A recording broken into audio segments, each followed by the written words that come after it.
Hello and good morning. Just this is my first time using AirMeet, so I just want to kind of confirm that everyone can see me and hear me talking. If I could get a good morning for those that can hear me clearly, awesome. I actually bought a new microphone for this today because I realized that having the built-in microphone for the MacBooks is not the best for clarity of audio. So there's still a few people that are joining. So we'll probably kind of get the official start of the workshop in about 5 minutes. And also have to do my housekeeping of I forgot to turn off all of my notifications. Yeah, so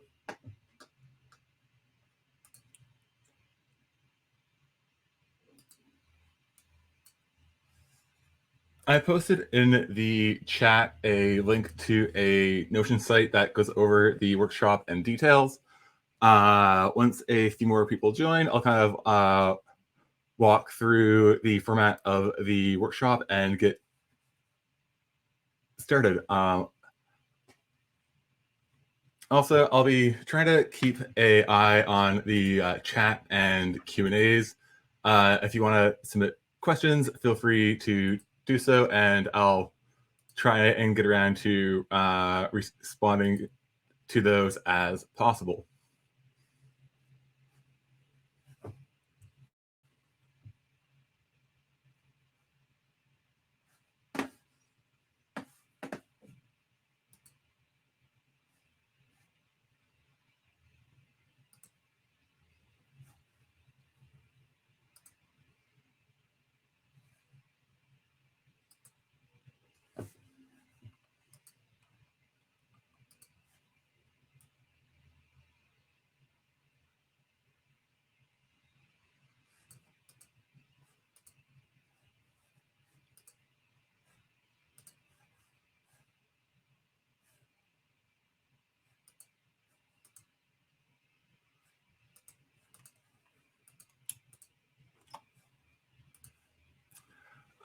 Yes.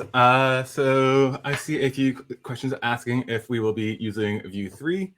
And yeah, so the workshop will be using Vue 3 and some of the new features of Vue 3, and also using the reactive API. I know that since Vue 3 kind of is now the official latest version as of February 7th, that there might not be that many people who have experience with Vue 3 yet.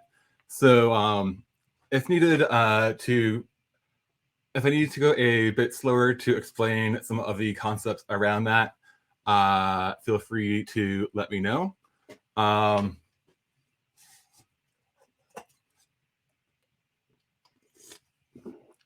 And yeah, and also I have an example repo. You can also follow along on StackBlitz.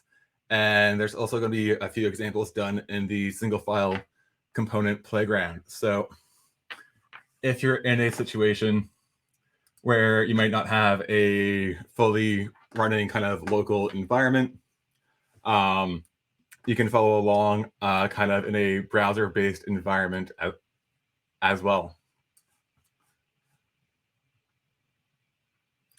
Are we going to build charts? No. So seeing how many people are kind of currently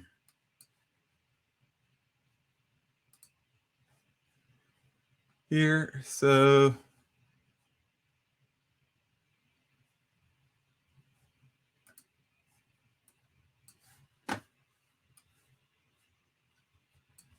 yeah, so as we're waiting for a few more people to join, I'll share the screen and kind of walk through a few of the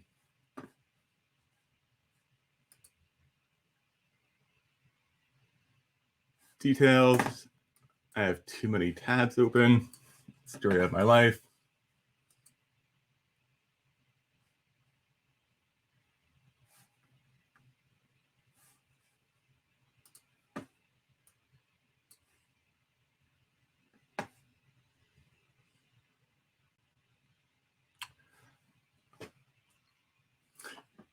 "60 tabs open." Yeah, I tend to kind of be a chronic tab closer myself, but trying to have everything available that I need for the workshop. I have a lot of things kind of open right now. So we're about 10 minutes in. So what I'm going to be doing is doing a kind of a brief overview of the workshop and the format, explaining some of the tools and libraries that we will be using. So again, I'll reshare a link to this Notion site. This is going to be remaining public after the workshop as well. If you want, you can also duplicate this into your own workspace. However, I was being a little bit ambitious with how much information I wanted to put into here, and there's a few areas that are a little bit rougher than I would have liked. But the end goal, I'll be cleaning this up a bit more afterwards, where this is going to have links to the slides, examples, extra resources, blog posts, and articles. So with the goal of having kind of this course website being a resource that you can go back to over time. So kind of as the workshop title says, this is building kind of beautiful data-driven UIs. And kind of the core of this is being able to leverage the flexibility of component is. And some of the main areas that will be covered in the workshop is kind of some of the foundations around components, props and events, attributes, and then also making use of the single file component features of Vue 3. And also the script setup tag. And yes, this workshop will be recorded and shared out afterwards to the attendees, and also included within the workshop slides. I'm also adding some shorter explainer videos as well for topics that I couldn't fit into the next 2 to 3 hours. So after the workshop, you'll have access to the recordings and then also links to additional resources. So kind of the general format of the workshop is, again, Notion's going to be used for the content and slides. And roughly it's going to be a split of kind of some live coding and explanation for a few minutes, followed by some hands-on exercises. However, one of my goals when I'm teaching and running workshops is ensuring that that people are learning and understanding what I'm teaching. So I might not cover everything that I want to cover, because this is not a one-way information dump. So if you do want to kind of if you do want to run the workshop locally, or the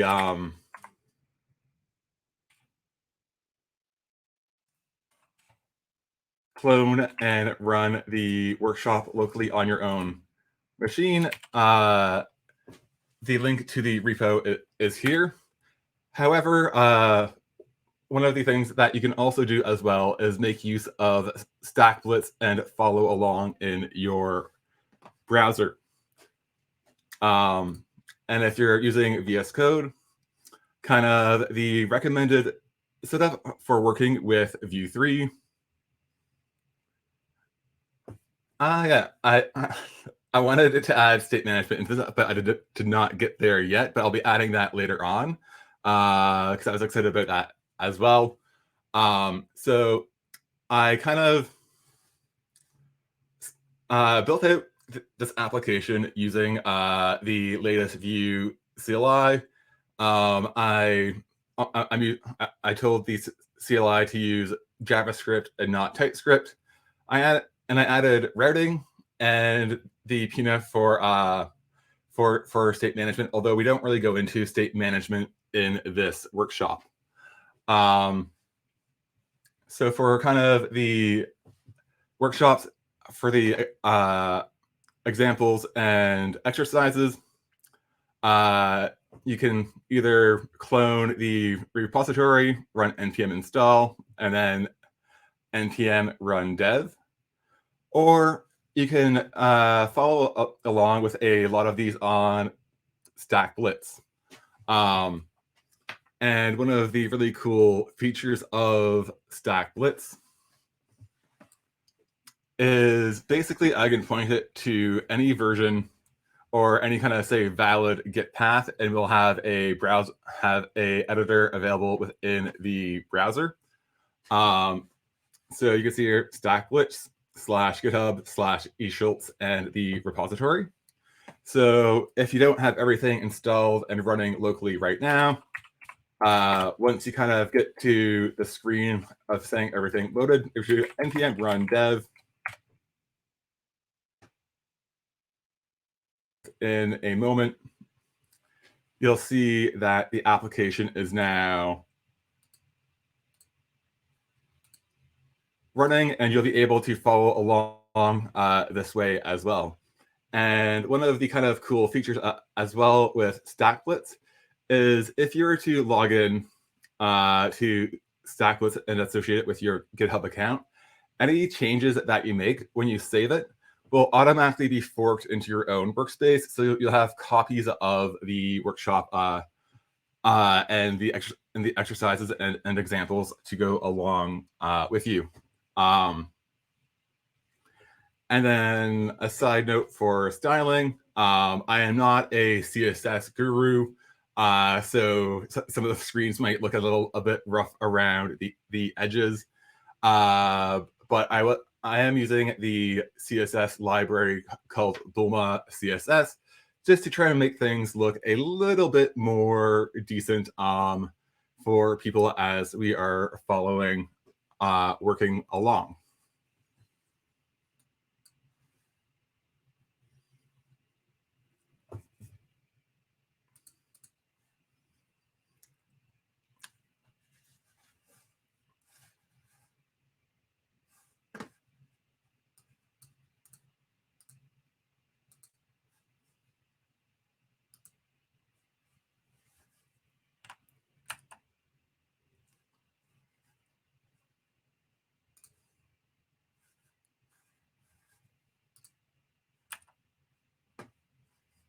All right, Vue School. All right, so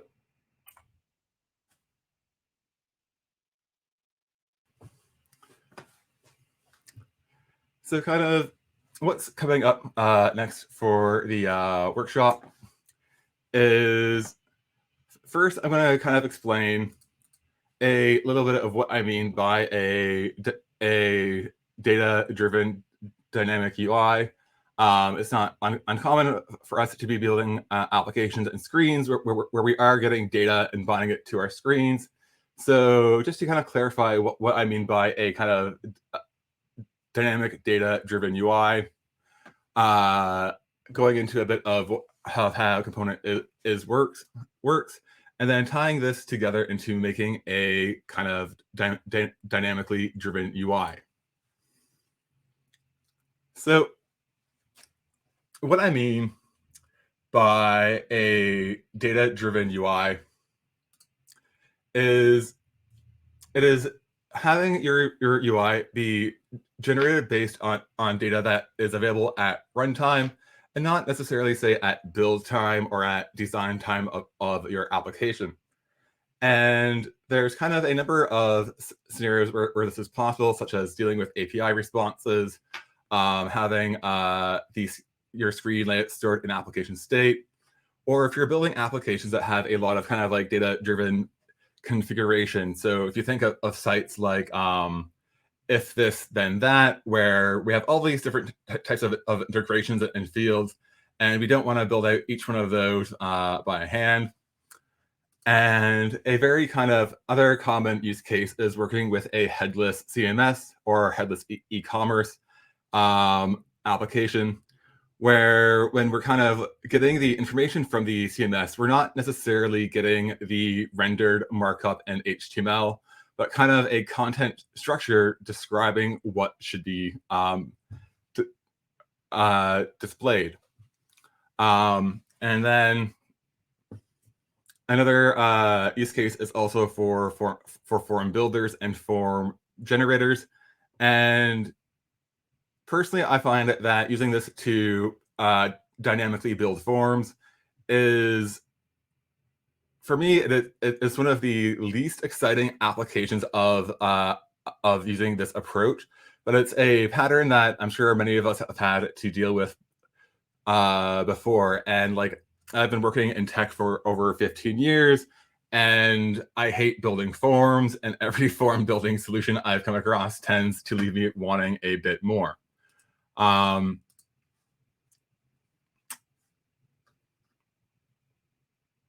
So also, something I would like to kind of call it as well is that as we're going through and building out these examples in the form generator, this is not necessarily going to capture every single possible requirement with validation, nested forms, and things like that. If you want a kind of a full-featured form generator, the form Vue library is an excellent one. But the goal of this workshop is to help understand how things like this can work and how to maybe apply it to other areas in your applications. And by being able to use component I find that this can be a elegant solution for kind of workflow builders, UI builders, if you have a high level of personalization, maybe if you have A/B testing, form generators, and a lot more. And basically, our goal is to be able to take data, transform it. Forms, right? Yeah, it's like, I hate forms, but I love to hate forms, and I love finding better ways to handle forms. It's been kind of the thorn in my side for a lot of my development experience. But thankfully, there are applications for this beyond a simple form generator. But the overall goal that we have is being able to maybe take a schema that describes a content model and generate a screen based on that model. And frequently, so even though in the demo applications, most of these schemas are being built up by hand, but in more of a real world scenario, chances are there's going to be an API or a service that is providing these schemas for us. There was a quick question of, is this using Vue 2 or Vue 3? This is using Vue 3 and generated from the Vue 3 latest CLI. So I'm going to have a quick sneak peek at a bit of what we will be kind of building out for this.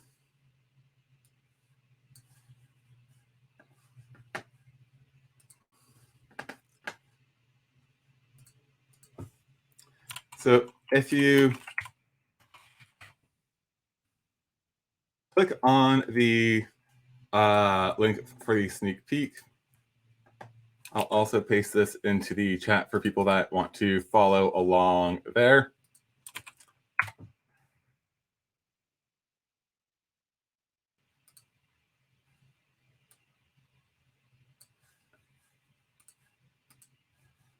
is, so I'm going to hit refresh because I think I did something weird.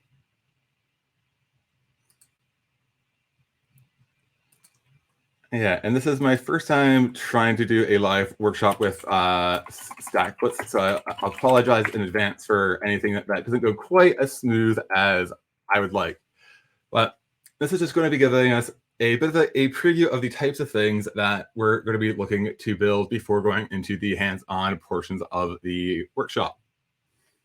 So currently, I'm going to go over to the kind of content model example.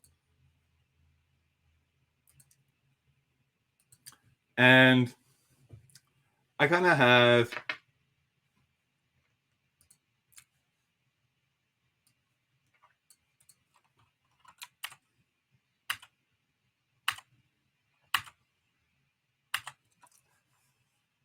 making the font size a bit bigger so hopefully people can read, is kind of a very common pattern now is working with a headless CMS such as Contentful or Sanity.io. And frequently, a lot of our is frequently, or kind of in how I used to build out screens before. These haven't been broken down into smaller components quite yet. But if we're wanting to write a blog post, we'd be kind of writing out a lot of the markup by hand. And when the kind of content administration portion is being handled in a different application, frequently when we're kind of loading up a page from a headless CMS, we're not getting the rendered markup that is to be displayed, but we're kind of getting a schema that is describing the information that we want to have on our screen. So on this kind of example of content, if I click on the show static, this is going to show kind of the like handwritten markup and HTML. And if I click on the show dynamic, it's now going to start rendering the same thing, but based off of a schema. And for example, what this is doing is we're saying what the component is, what the children for it are, and this exact schema might change depending on the tools in that you are using. But what we're able to do is, by making use of component is start to dynamically list and display these. So for example, if I was to maybe add another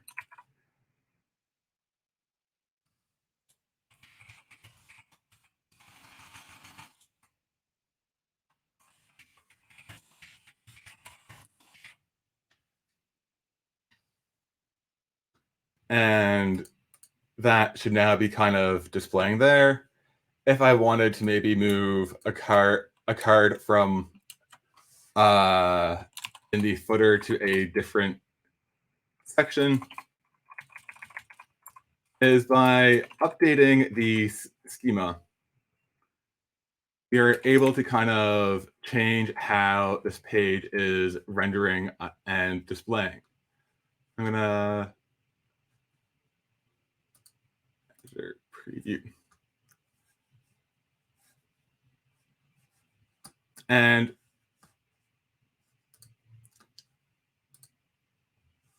why am I not getting the option to view a new window?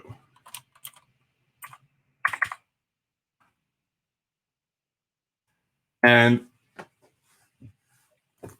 to kind of show how this is kind of working a little bit behind the scenes is if I use the Vue dev tools to kind of inspect this component here, you can see on this headless example, there's not that many child components, and because this is just the rendered markup. But by going and saying to use the dynamic generator, you can now see kind of this content tree that's been built on the fly. So this is kind of a bit of of the types of applications that we'll be able to build and be working towards.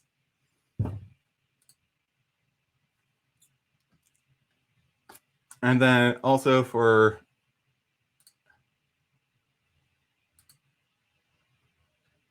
another example is getting into having a form builder where we can have our schema and generating things to that. So this is just kind of a quick peek at the types of applications and the flexibility behind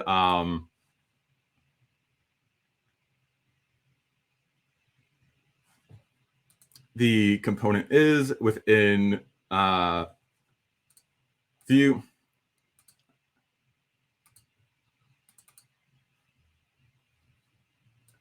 And I have lost my place. That's okay.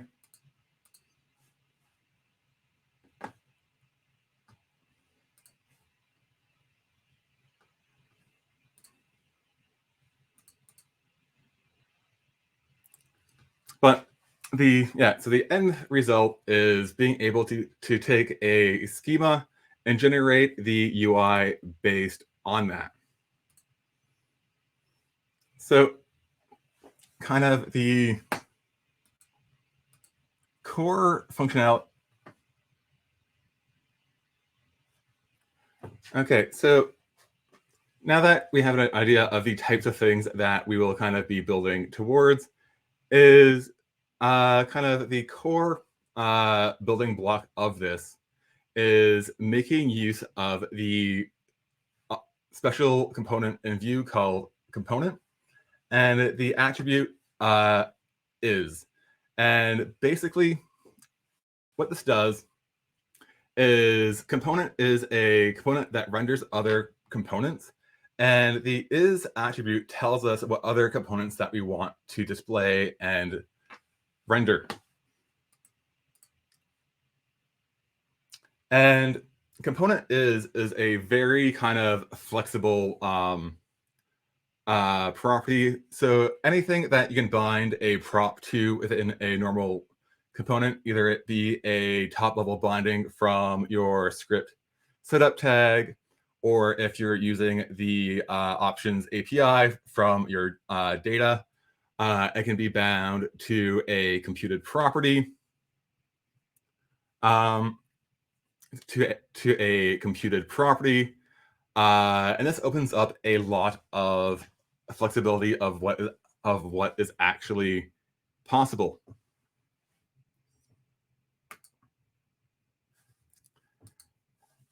So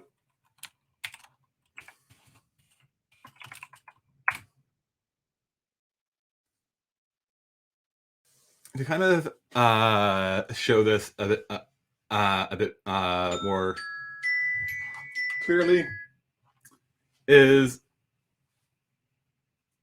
we're going to kind of show a bit of the different ways that the component is able to be bound to different properties.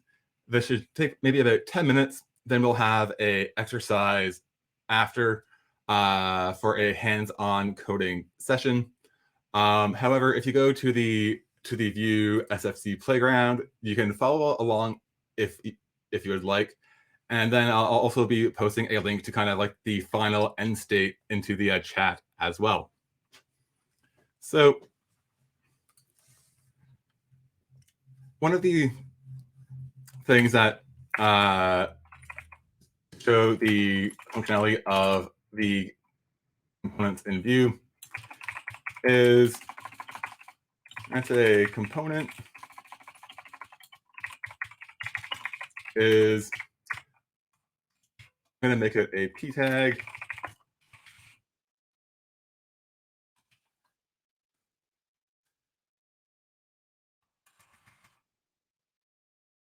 And why is this not displaying?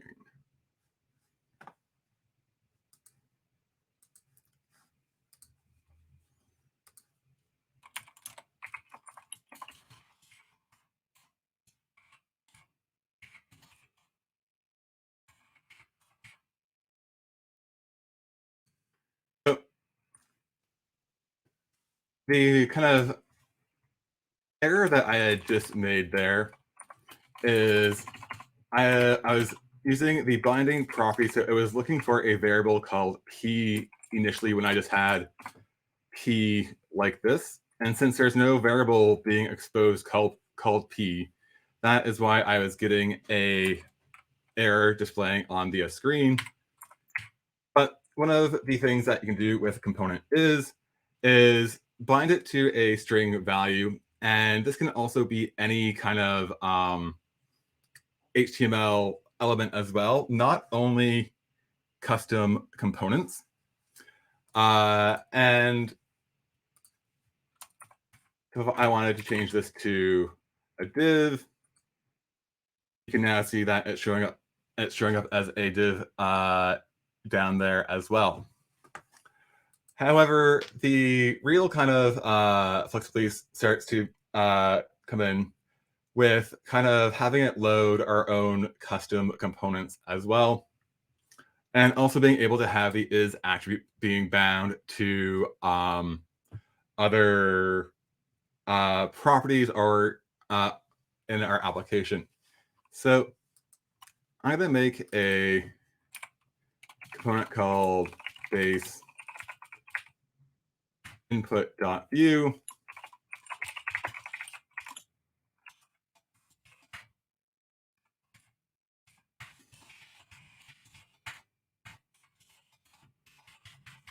And for now, this is going to be fairly simple and just be returning a input. And if I want to be able to, and I'm going to say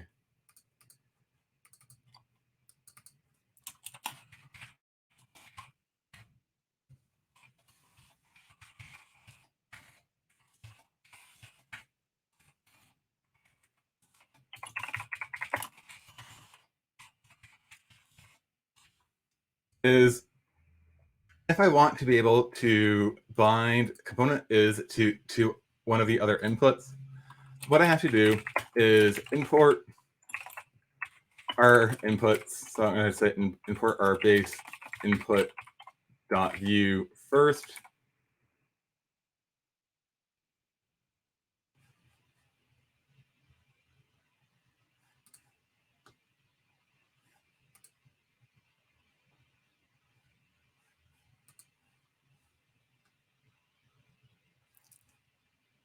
I forgot the from here. And now if I switch the component is to say base input, that's now displaying on our screen. And I'm also going to say import input2 from input2.view.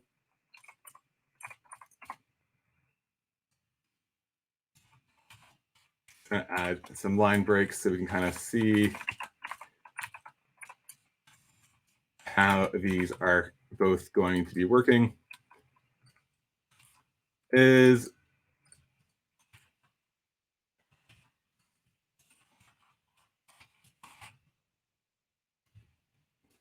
now what we're doing is telling Vue that for this component here, we want to render the component base input. And then for this one, we want to render the component input 2. And if you're new to Vue 3 and haven't used the script setup tag, is using the single file components in Vue, we're able to have a script setup tag that is kind of run every time a new instance of the component is created.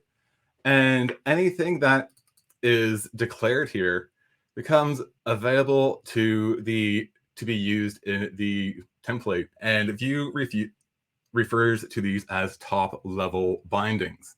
So since I've imported base input in base input 2, I can reference them down here directly like this. Now, something that I think is also worth pointing out is if we inspect the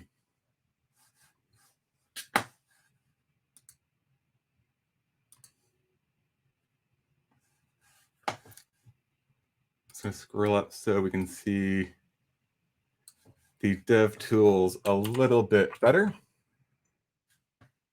is if we inspect the element that component is rendering, we see that there's no component wrapper around it, there's no host element, and there's no extra markup being introduced into the DOM. And this is really handy to help with styling and consistency. And basically, whatever the output of this is gets replaced to where that component property is being applied. And something that I realize I'm going to be jumping ahead just a little bit here, but now is a good time to explain this as well, is with components in Vue and also with component is that any of the properties that you add to the component tag. So if I wanted to say type is equal to text, placeholder is equal to hello, is the default behavior of Vue with components is any of the attributes that are kind of say non-prop attributes that have not been declared as properties within this component are going to get added as attributes on to this tag here. So if I was then to say change the type to date, we now simply have a date picker. If you wanted to have a max length and change this back to text, is all of these attributes are kind of being passed down and applied to the root node of the component that we are loading. And this is the default behavior, and frequently this is the behavior that we want. However, if we take a look at our input 2, the root element is not just a single input field. We have a div that is wrapping it as well. I'm going to add a class to say, just so it's a bit easier to find in the DOM. And on the component is for input 2, if I was to pass down the values of type equals text, max length equals 5, and placeholder is equal to hello, you'll see that the behavior between these two are now not the same. If I wanted to try and change this one into using the date, that's not working in the same way as it was for the one up here. And this will get important as we're building out our reusable components for our form builder later on. But this is because Vue is doing what they call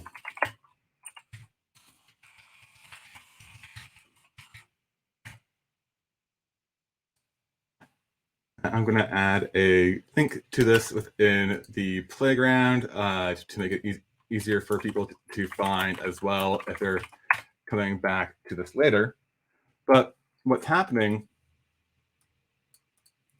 is you can see that the input field isn't getting any of those extra kind of nice properties applied to it that we want. They're all being attached to the top level div. And that is because these have not been declared as props on the component. And the reason for this is the default behavior is to have the attributes automatically get inherited. But this is a behavior that we are able to disable and control where we want those to be applied. So one thing that is worth to mention as well, I'm going to put our script setup tag here, and is to be able to disable how the attribute behavior falls through. Is we can't do this in the script setup tag. It has to be done in the script tag that that defines the component. But with Vue 3, we are able to use both the script setup and the script tag at the same time. So I'm just going to do export default, and to disable the attribute inheritance. I don't trust my memory for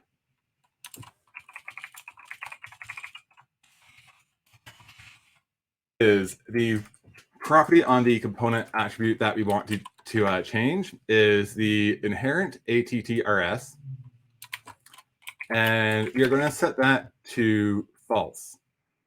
And what this does is, now if I go and inspect this element, we don't see the other properties being applied to it like we were before, but we can now control where we want those to be applied to. So, and this becomes available in the template through a special property called attrs. And I'm going to say, I want this arrange, say min to be 0, max equals to 50, is to allow these to kind of say pass through and not have to say declare every single possible property that we expect on a input field. We are able to make use of the Bind Directive in Vue.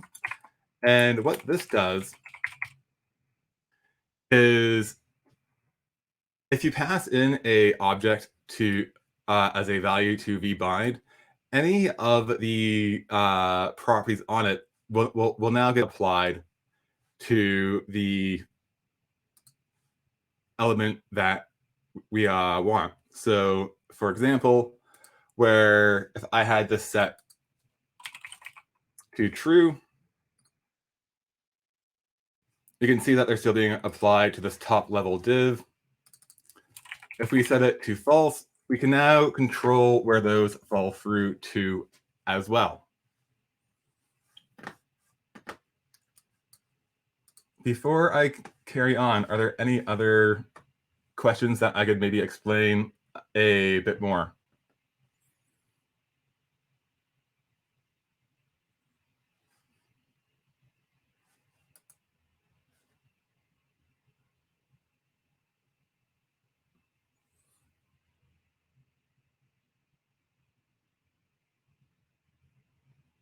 Yeah, so there is a question of, is inheritance ATRs specific to Vue 2, or would you be able to do the same in Vue 2 as well? And this works in Vue 2 as well. And this behavior operates in the same way. And kind of the main difference between Vue 2 and Vue 3 is it's possible to write most of our components using the script setup tag, but there are a few limitations of things that we can't do with that. And this is where we'd have kind of our, say, our more Vue 2 style kind of component definition, and setting the inherent attributes to false would work the same way in Vue 2. So the behavior of this works between Vue 2 and Vue 3 as well. And there's a subtle difference between Vue 2 and Vue 3, where in Vue 2, any event handlers will be on a property called listeners. And I think also the class and style props don't get merged down as well. So with Vue 3, there is a slight difference in what gets passed through. And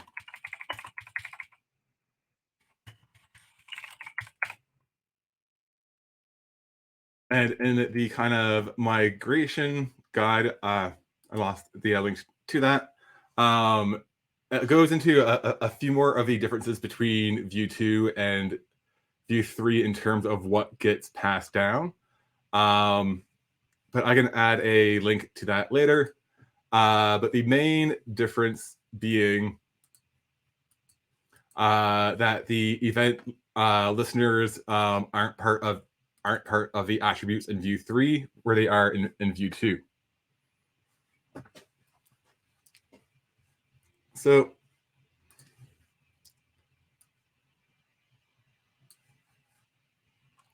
now that I've kind of explained a bit of how the properties of the dynamic kind of components kind of get passed down, is right now these are just being bound to our base input, input 1 or input 2. However, we can also bind these to things like a computed property, a string value, and things like that as well. So I'm going to create a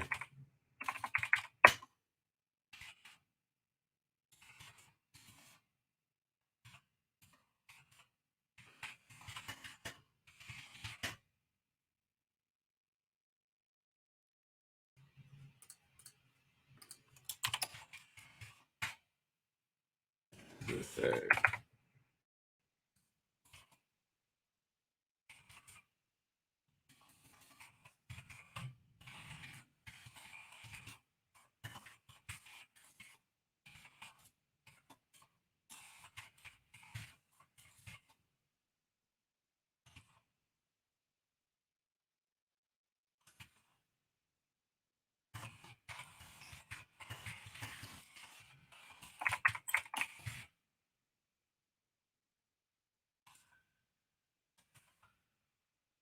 so I'm going to be creating a checkbox that's going to toggle if I want to show input 1 or 2. And I'm also going to use this as an opportunity to recap a bit of how references and reactivity work in Vue 3, where if I had been building this in Vue 2 and we had a data prop on our data on our component definition, we wouldn't really have to worry about this. But something that we can do is have our component and have this bind to an expression. So I'm going to have if our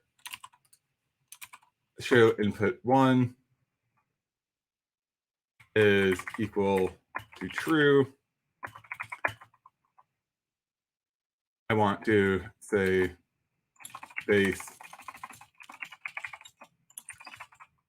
input, otherwise input 2.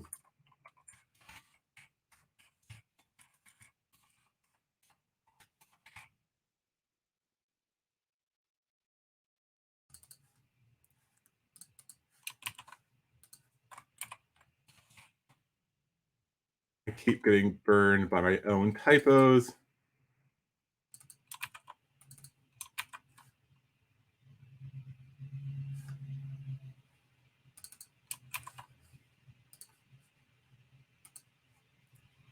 And there we go. So here we can see that even though the V model for show input 1 is being bound to this value here, I can change it to true, and it will get reflected there. But what's happening is this input 1 here is a reference. It currently is not a reactive property. And to make this reactive so that the value stays in sync between Vue and the template and what's going on in the JavaScript is we need to turn this into a reactive property. And to do that, we have to import ref from Vue and now wrap the value that we want in a ref. And what this will allow us to do is now when vModel sets the value to true or false, this is now updating to toggle between one or the other. So this is showing how we can now use component is to not only bind to a variable, but also to the evaluation of an expression. Bigger screen, please.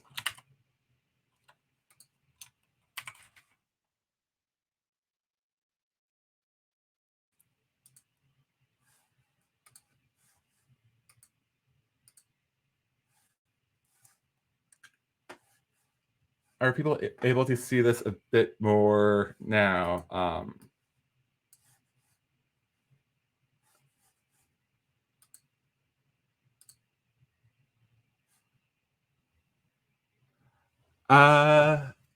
There is ref available in Vue 2. There is a reactive kind of compatibility library to use a few of these things with Vue 2. I'll provide links to that after the workshop because I'm trying to dive into that right now to have a Vue 2 example as well. It's going to derail a little, but I do want to answer that when we have the time. So far we've shown how we can bind it to properties available within the top level bindings of script setup. All right, I'm going to see if I can. I think one of the issues is I'm working on a ultra wide monitor that is cropping a bit of what I'm wanting to show. And something that if I'm viewing my own screen here, if I see that the Vue School branding is kind of chopping off the bottom of my screen a bit. But if I click on the full screen, you'll see a little bit more. I'll try and get this cleaned up after the break a bit more. This is my first time using this platform, so thanks for kind of calling that out.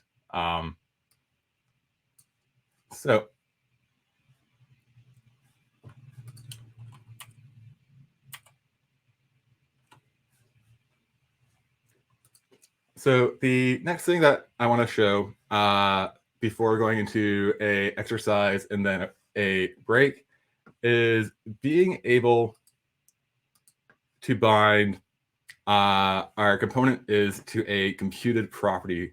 Because even though we are able to have expressions like this within our components,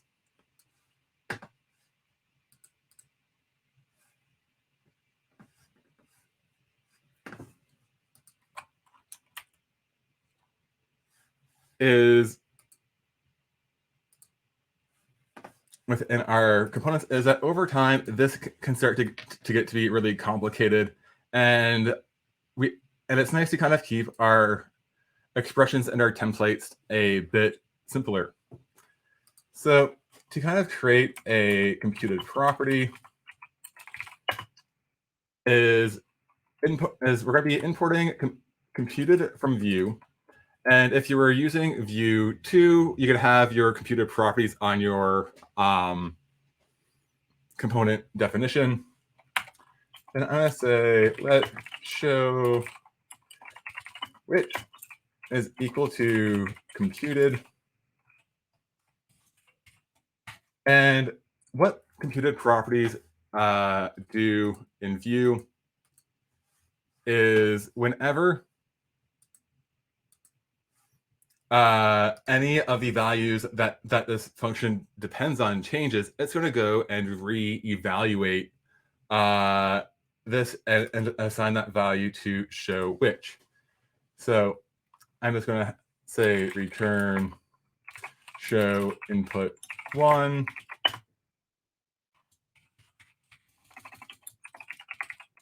I'm going to return the base input. Otherwise, input 2.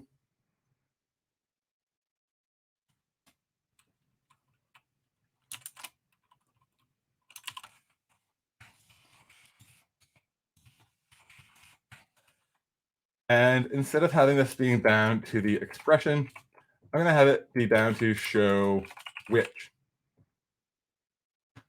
And ideally, since this is kind of following the same logic, this property here should be changing as well. But there's something going on with the reactive properties, and this tripped me up when I was first learning Vue 3. So this is why I want to kind of call this out right now, is when we have are using a ref on something like a string, number, Boolean, and so on, is Vue is wrapping this into a object, and we have to access it through the dot value. So if I was to go in and say console.log, what our show input 1 actually is,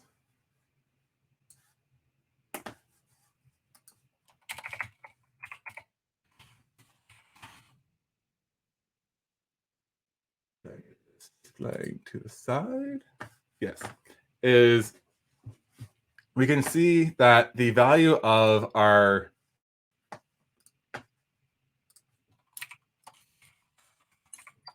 show input 1 in our console.log is, this isn't a true or false value, it is a object.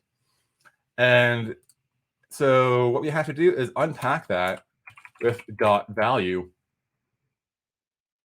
And this is what kind of allows us to make use of the reactive properties in our JavaScript. And kind of the rule of thumb to keep in mind is when we are working with, I'm realizing how much of my screen is being cut off. I'll fix this after the next break as soon as I can. Is when we're working with, so we have our show input 1. When we're working with this within the templates, we don't have to unwrap this value and do dot value. We can just assign it to true or false. But when we're working with it in JavaScript, we have to unpack that and use dot value instead. So now, having walked through kind of this example of showing that we can use component is to bind to a component that has been imported. We can bind it to an expression, and we can also bind it to a computed property. And also, while going through this, we've also explored a bit of how being able to say type equals state is how the behavior of attributes that have not been declared as props can be applied down and control where those are being displayed.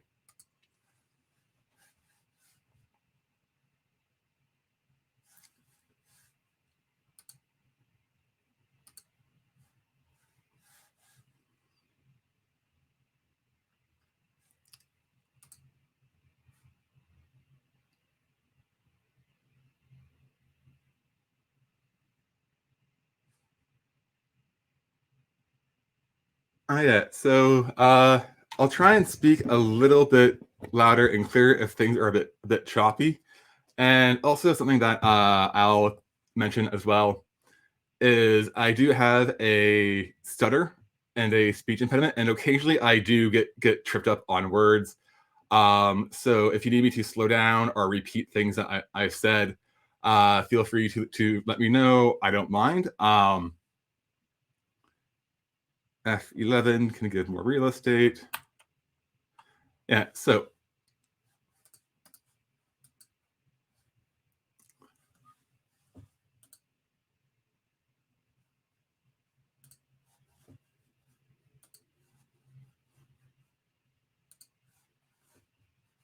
I've just lost the chat.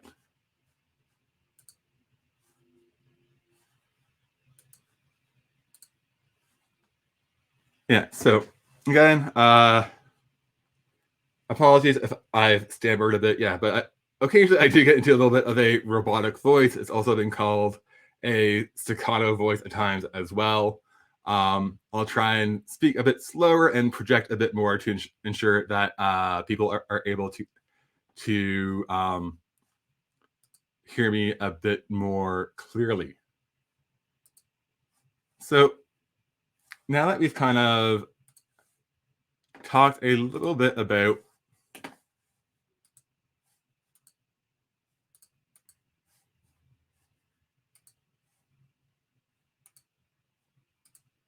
how these work is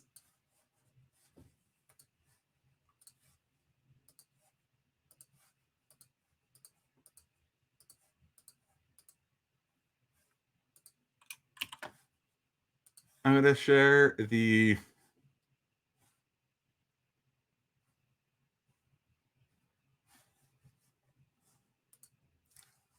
kind of the end state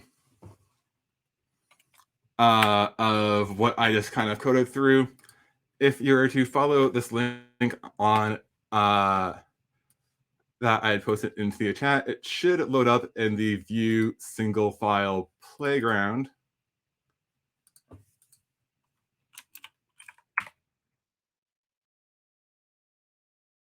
And you can kind of get the end state of this example. And I'm just gonna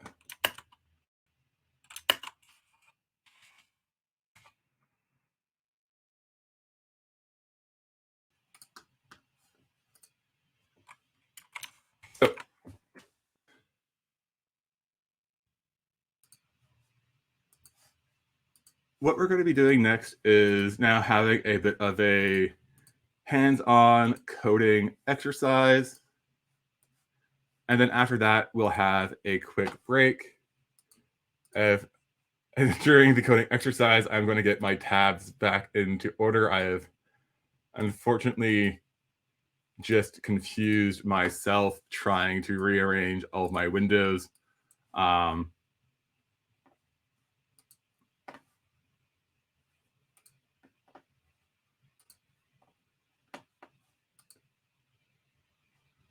So one moment.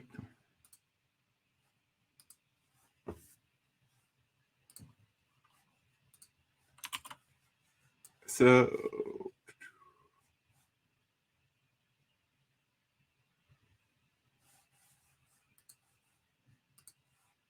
okay, so for the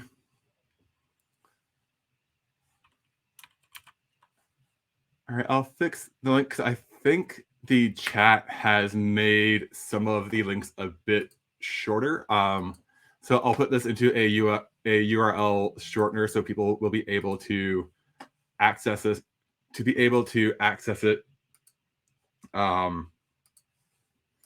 later. So thank you for kind of pointing that out.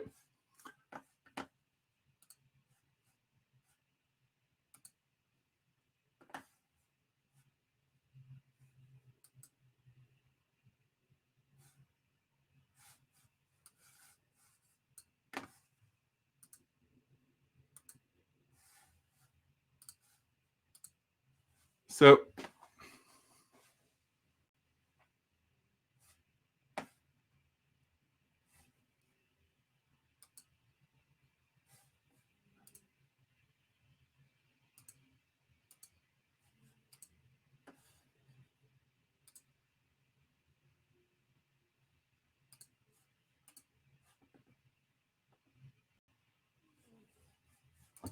So for the kind of first kind of hands-on coding session, which should take probably 10 or 15 minutes, and then we'll have a bit of a review and then a break, is if you're running things locally on if you start the application and go to /example1, that will have the exercise instructions. Or you can also, on the slides, jump over to the Vue single file playground. So on this slide here, there is kind of a link to the starting point, and then also a few possible solutions that we want to be working through. So for the sake of the kind of single file kind of component playground, I'm going to explain a bit of what we're looking to kind of accomplish first. So I'll explain the exercise and then break out into the breakout rooms.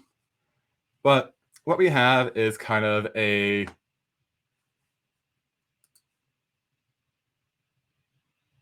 simple kind of tab list that has a login, comment, and misc fields. And what we want to do is when we click on one of the active tabs is have it display the correct form in line. And to get an idea of what the end working example might look like is being able to switch between these and have them kind of display properly. If you want to jump ahead and look at the solutions right away, that's up to you. And then for a potential add-on bonus, if you have the time, is having a property for is logged in, and have it so that when you click on the login tab, it will display a message saying that you're already logged in, no worries. But if you're not logged in, displaying that tab as well.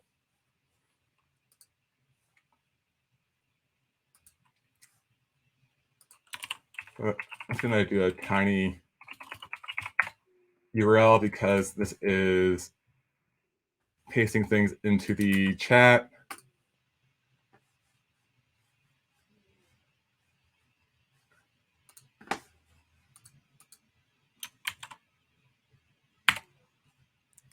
Hopefully this will bounce us to the playground and not have issues with the string being truncated. So before going into the breakout rooms, are there any questions before we start the exercises?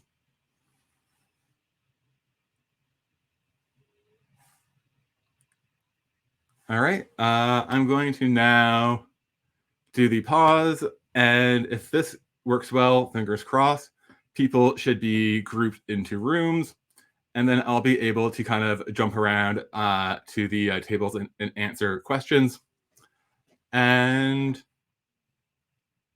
yeah, I'm going to probably spend allow for about 10 to 15 minutes for the exercises, then explain the potential approaches, and then we're going to have a 10-minute break before moving on. So pause.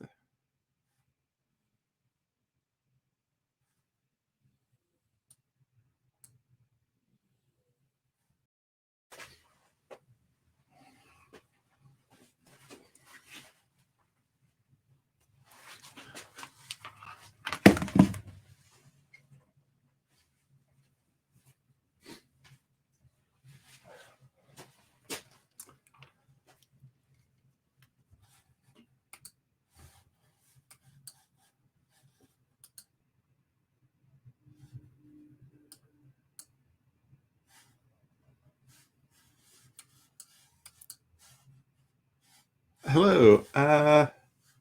Was wondering how people found the exercise, and if there were any questions that came up that would be useful to kind of go over and explain in more details, or if anyone has a version that they'd like to share with the rest of the group.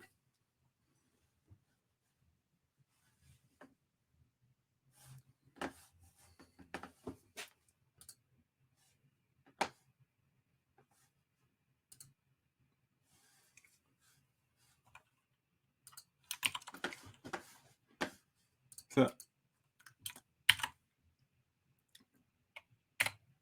I'll be adding links to the kind of potential solutions or examples with notes on the coding session review page.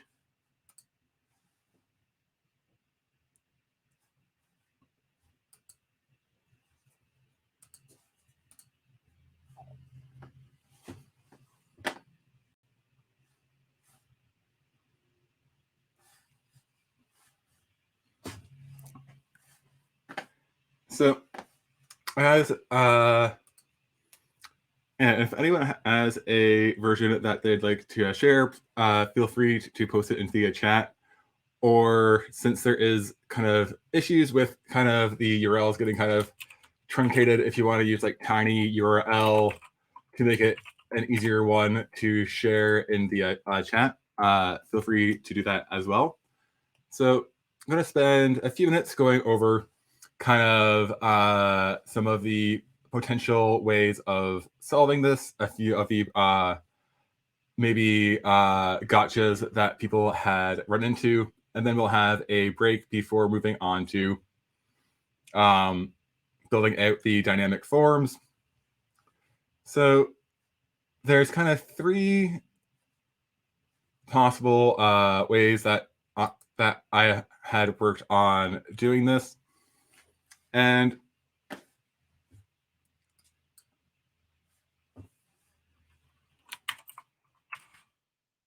one of the first ones that I had worked on was making use of kind of having a map of components that we're able to kind of tab through. But one of the first issues that people probably ran into was the fact that the active tab was not being reactive. So by making this reactive, this will allow us to swap through the active tabs, because that is what these click handlers are doing, is saying we want the next component to be login, comment, and so on. And I'm going to wrap this up as a string. And something that you might notice is I kind of created a mapping of the tabs up here. And if you're used to working with Vue 2, you might have had, say, a script with a export default components and all of the locally registered components within there. However, since we're using the single file component of the script setup tag, is we kind of need to create that mapping ourselves. And this is when we do our tabs equals to login, comment, and misc fields. This is kind of a shorthand of doing, say, login, comment, misc, and misc fields, where kind of the variable name becomes the name on the object. And then for our component is we are now looking for that key name of that active tab within the tabs collection up here. And I was used to kind of working with the kind of locally registered components with Vue 2, and realized that I needed to kind of recreate a bit of that behavior like this. And then one of the other solutions that I was experimenting with was simply having our active tab be a reference to, I'm going to remove this mark raw for the time being, as having our active tab be a reference to the comment, and our kind of component is being bound to that value. And then as we switch through, this is technically working. However,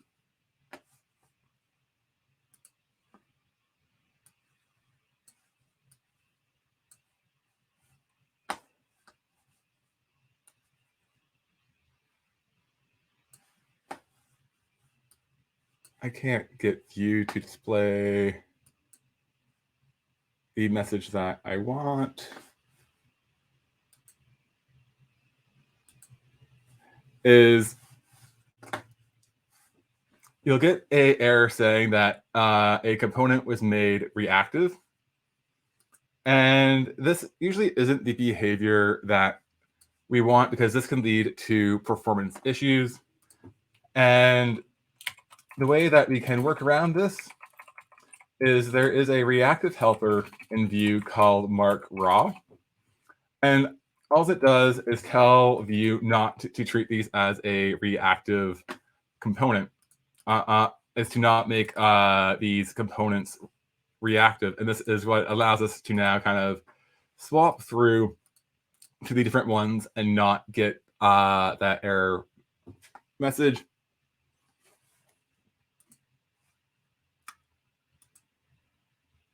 And then the final solution that I had worked on was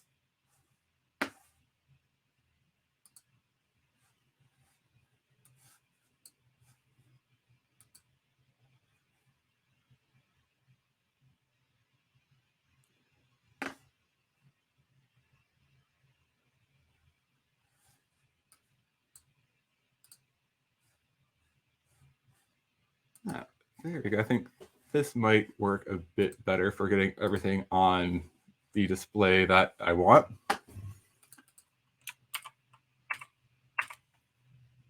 Just figure that out. Is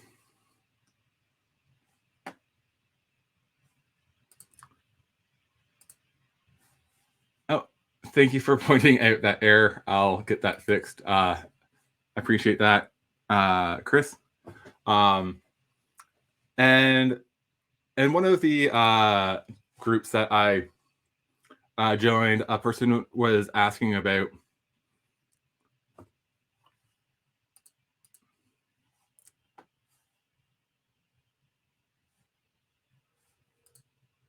that in a moment,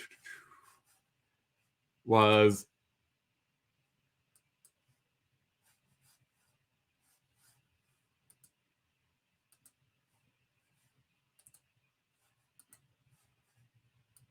close out the component app, is using the computed property. And kind of one of the extra kind of things that I said could be a optional thing to add in is creating a component called logged in Vue that just simply says we're already logged in.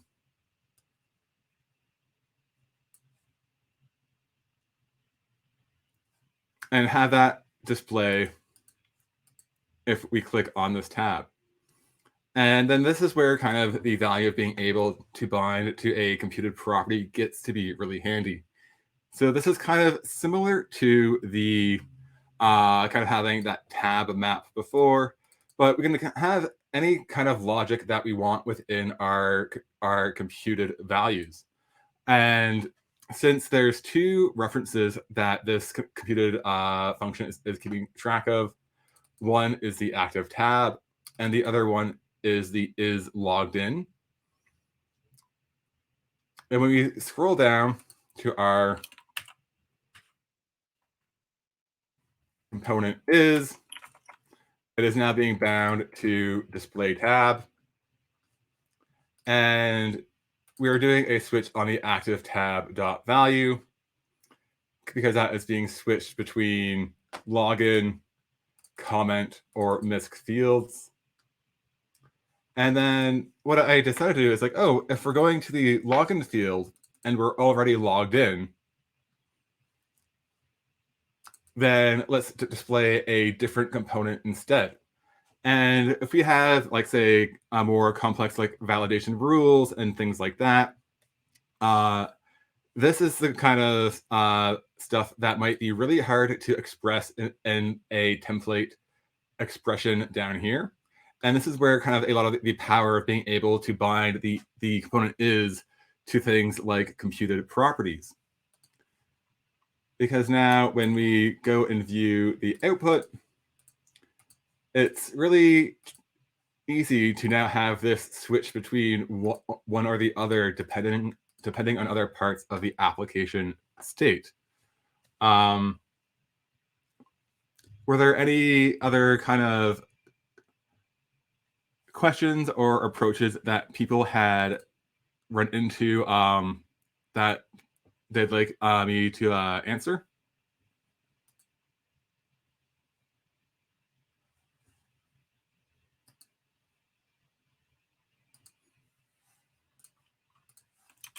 All right, so there was one person that had also shared one of their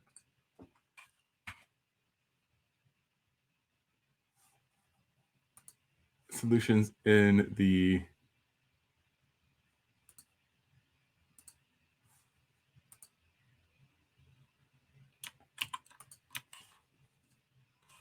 chat.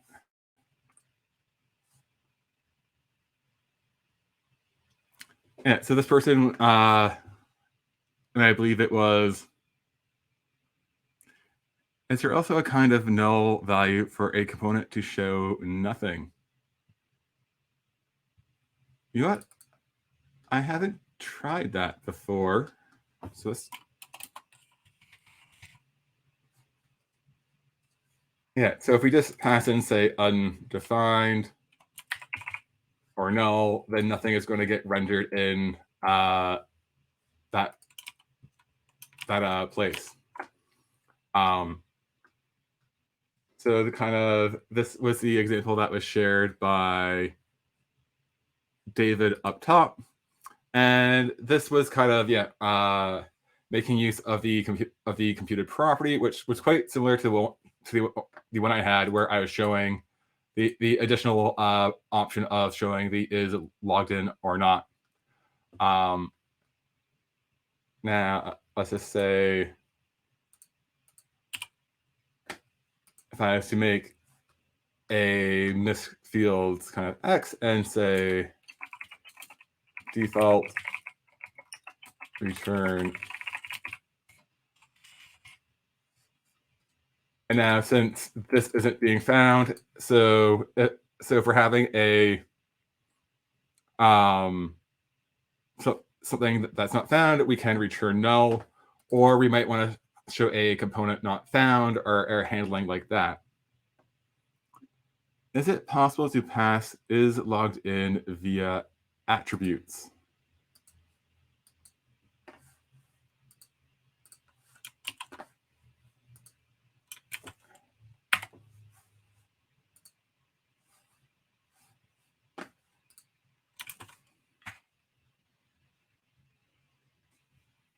Make sure this is.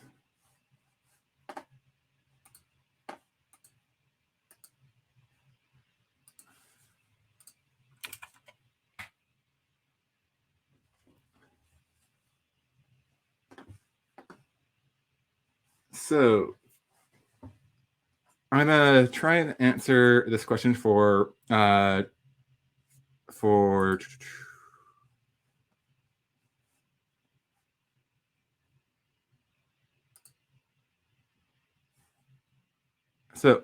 I'm gonna try and answer this question, and then we'll have a break after.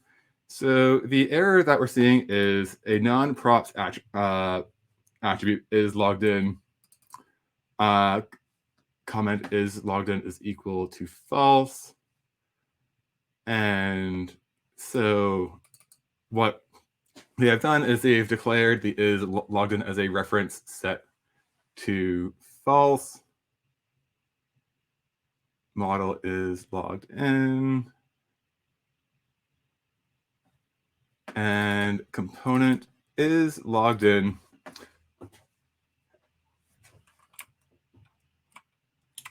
I'm going to put this into quotes, but I don't think that should be an issue. So kind of what is happening is if we wanted this to be handled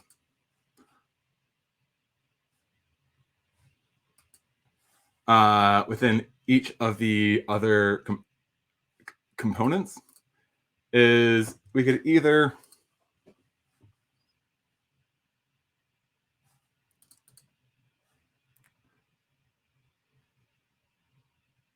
yes, there's questions in the Q&A.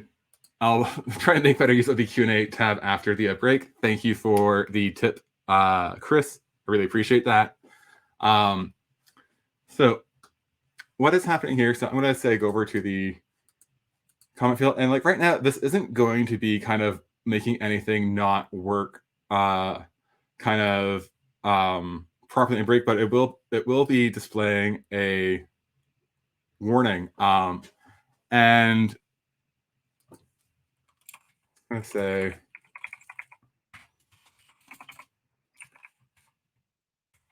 I'm going to put into our label just to kind of show how these are being passed down is we can see that the attribute is logged in is equal to false. And if we wanted to say do a like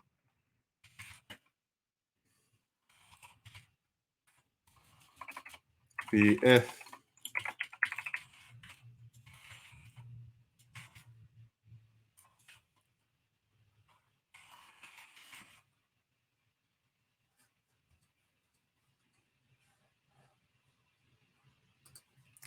is one way that we could kind of handle that is using the v-if and just accessing the attributes that way. Although if we had wanted to do something like not have the is logged in be applied as a attribute and have more control over it, what we could do, let's say define props, and using the script setup tag is the define props and define emits are kind of automatically imported by Vue for us. So we don't have to, I'll jump over to the login Vue tag. So login. Yeah, so this is one way that you'll be able to kind of access the attributes within the component. But if you wanted to actually say not have to kind of what should I say? Not have to access the attributes, because if you're expecting this component to actually expect a property called is logged in,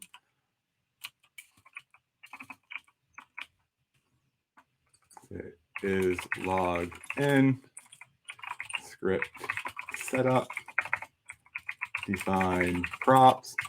And for most of the examples, I'm going to be using the short form of define props, where you can specify an array of strings. However, if you go to the Vue docs, like all of the other options that work with props, such as being able to add validations and things like that, also work as well.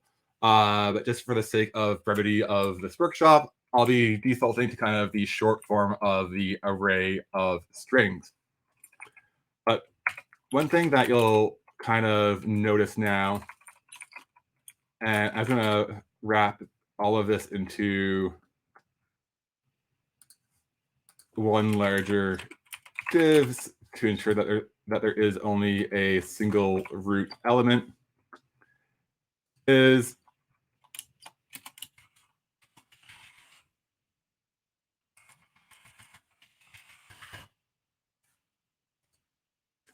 now that I've put is logged in as a prop, it's no longer being added into the attributes, because now Vue knows, like, oh, this is a prop that this component is expecting, and it's not going to get applied to a like random to the root node within the component.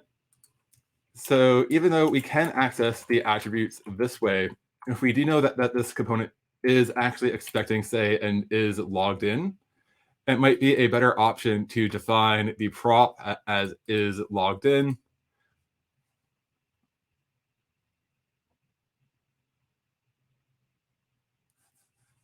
And right now, since kind of all of the components are having the same is logged in being passed down, we might then need to kind of say, declare it on, say, is logged in, just to kind of get rid of that warning on all of the other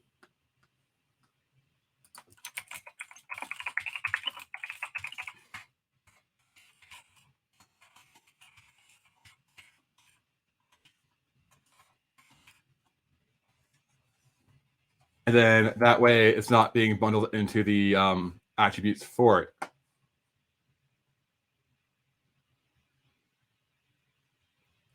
Yeah, and as Chris just kind of also mentioned, is we're now able to have multi-root elements within Vue, and we don't need to have that single root tag.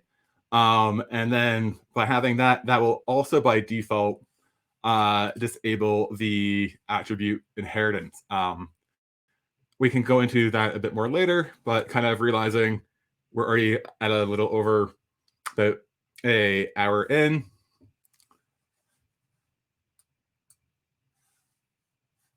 And what I'll kind of do after this session is I'll add a few of the links that people shared and add comments as well, so that you'll be able to refer back to this later on also. So before we break for about 10 minutes, is there anything else, or is everyone itching to go and stretch their legs and get a coffee?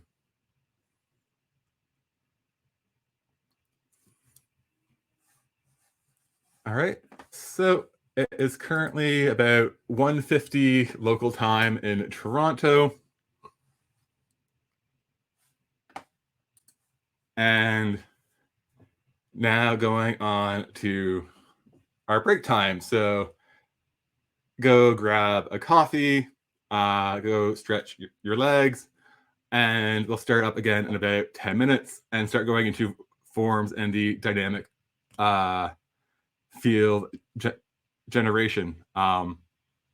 So thank you for your time and attention. And there's so much stuff I want to go into as well. I could probably go for the entire day, but only have 3 hours. But and also appreciate your patience as I'm figuring out how to use AirMeet properly and get everything onto the screen. And really appreciate people providing the comments of how to get my screen showing things the way that I expect. You're a part of making this an excellent experience for me as well. So I'll see you all in 10.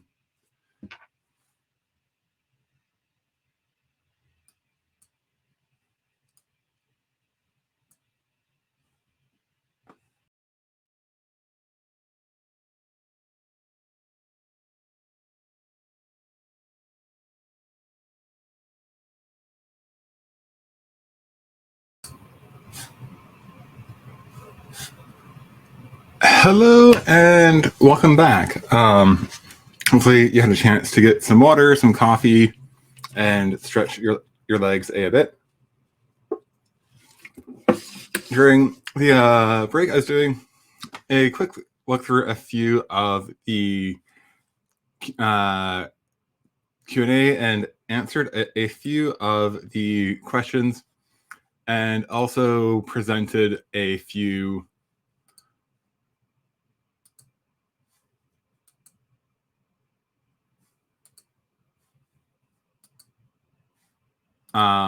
links as well. And trying to see. So there was one of the questions around if this is so currently this is using Vue 3.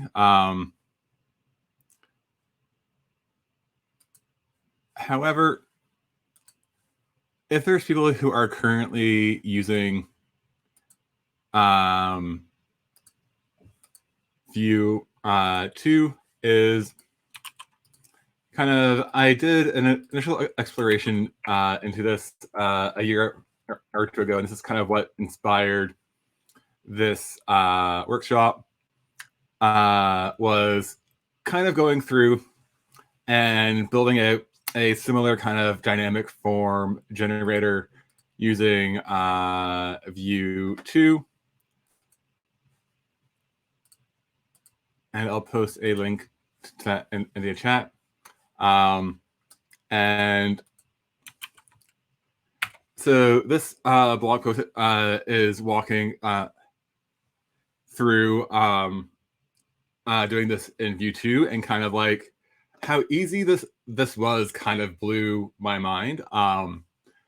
And I was like, this is so easy, it's almost boring, because I've tried to do this in Angular, but this was a few years ago, and it was kind of quite hard back then. And then also as well is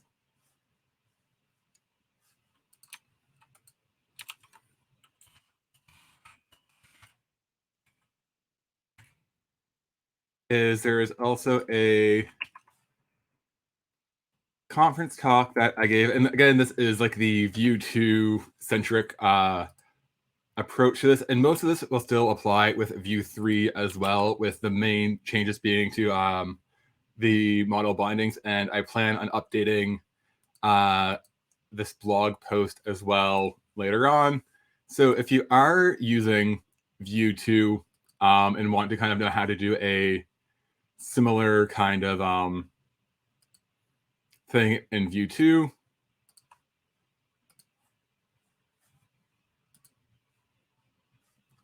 is you can like watch this. I'll also have these slides along with it. So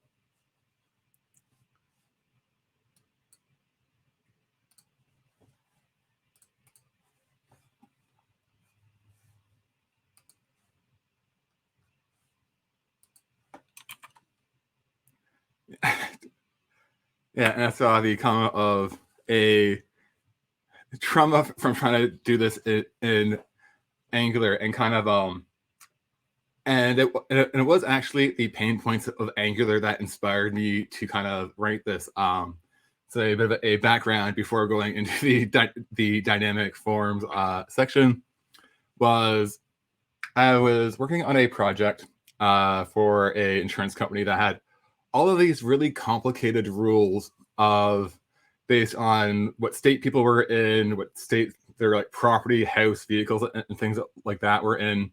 And it was the API kind of returning like, oh, given this condition, display these fields. And I was getting into like these massive kind of like Angular if or switch blocks to build up the UIs. And it kind of really kind of did my head in. And when I was off of the project, I was wanting to learn Vue 2 because this was back in like 2018 or so.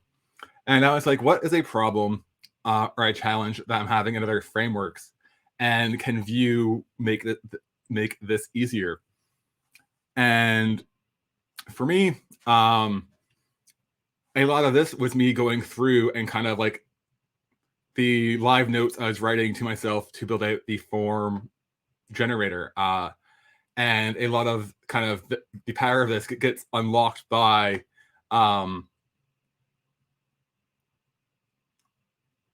it gets unlocked by making use of component is. And I'll share a link to a repo later where I did kind of a straight up conversion of the Vue 3 port of this as well. But yeah, kind of the dynamic form generation is a pain point that many of us have experienced.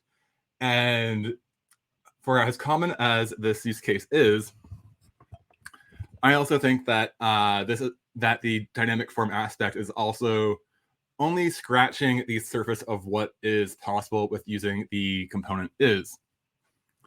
So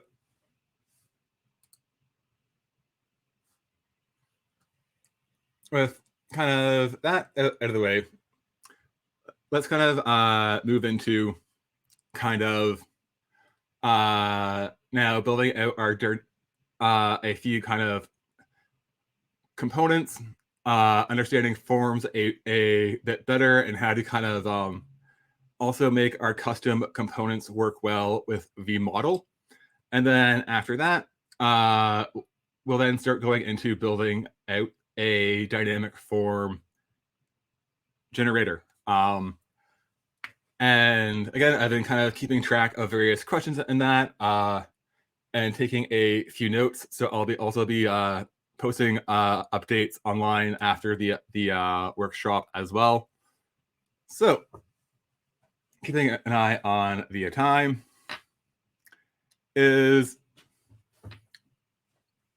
kind of how do we handle building out forms in Vue 3? And get my tabs in order.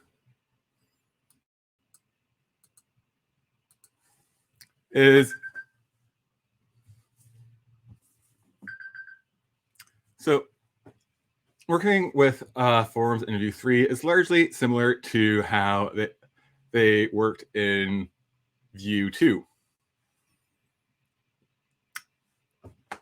And kind of the default case is simply having a vModel that binds to a reactive property, and Vue is kind of keeping this in sync for us. And what this is kind of doing under the scenes for us is basically having, say, input values equal to our message, and on our input is we're getting an event and wanting to set our message to the event.target.value. Close off this tag, zoom in so people can see.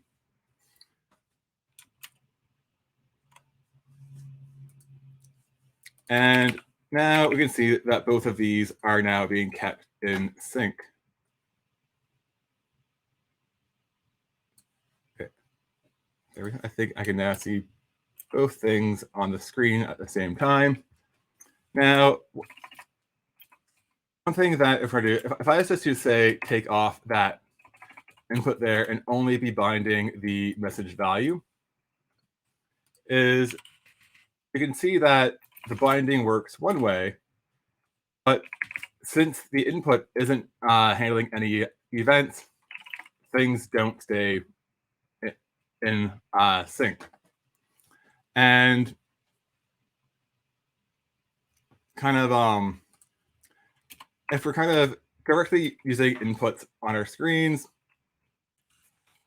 this works fairly well. But however, kind of more often than not, it's pretty common that we need to kind of say create wrappers around our components to help control styling, layout, validation.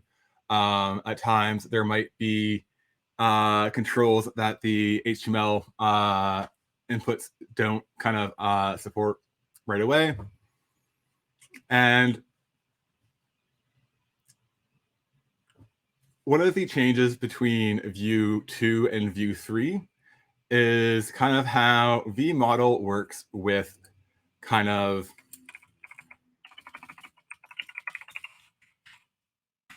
how vModel works with custom components. So I'm going to start with our script setup tag, our template.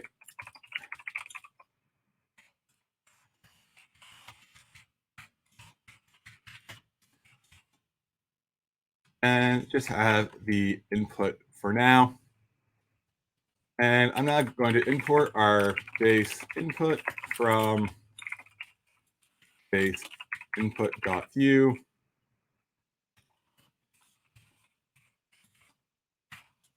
Say base input. The model is equal to message.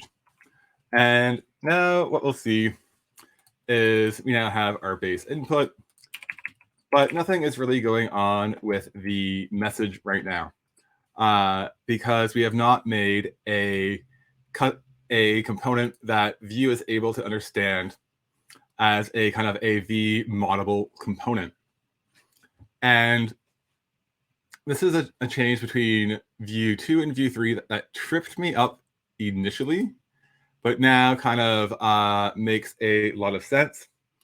And that is because with Vue 3, if you're using vModel on a custom component, the default API, or component API of the props that it is expecting and the emits that it is expecting has changed.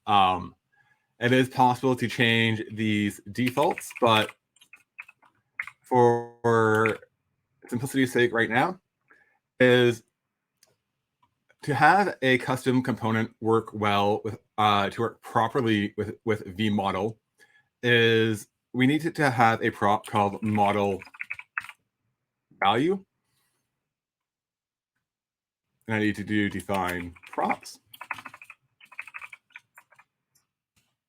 And we also need to define our emits to say, here are the things that our component is going to be emitting upwards. And the event that Vue is expecting for our props to be emitting for vModel to work properly with them is update model value. And then on our input, we can then say, I'm going to make this type equals text. And instead of putting vModel onto this input here, what we should be doing is binding the value property to our model value. And we're getting a little bit closer. We can see how as we update things on our first input is reflecting down here. But as we're modifying the things on some label, we see that the sync isn't being in sync. And that is because we need to attach the at input event and emit our update model. And update at input is equal to, and when we're working within the templates, Vue will make a few things available to us, and one of them is emit. And we want to emit the update model value event. And this is saying this is like the event name that we want to kind of communicate up to the parent component. And then event.target.value.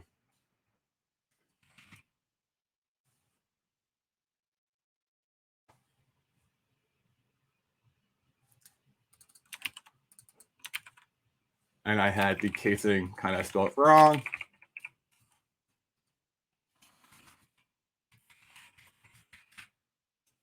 And this is now how we kind of create a custom component that plays well with the model. And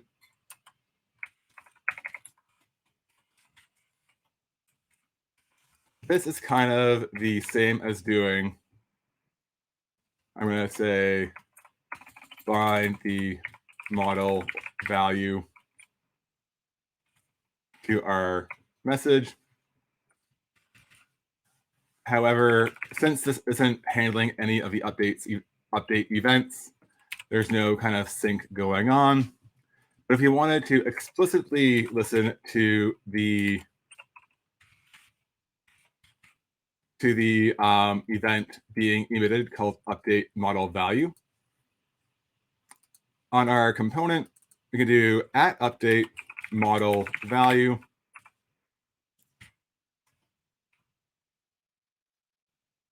And then say event message equals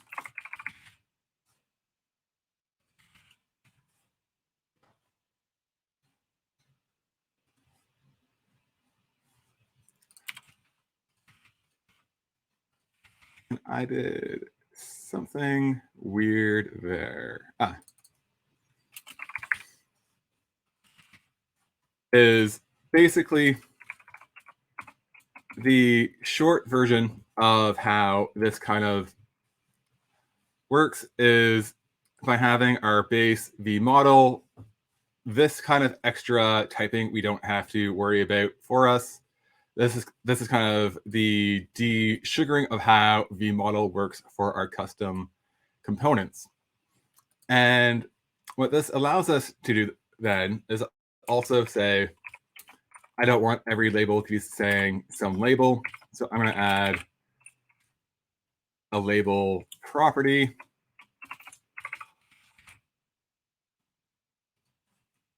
And I can now say for, say, label equals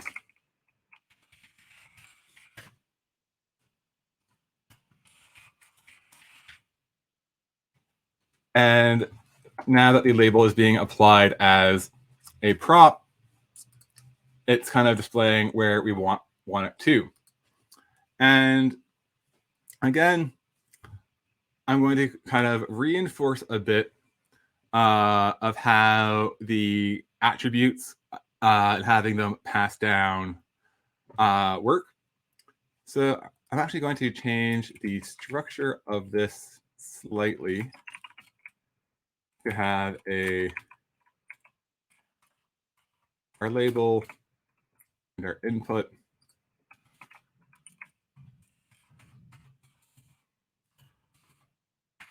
And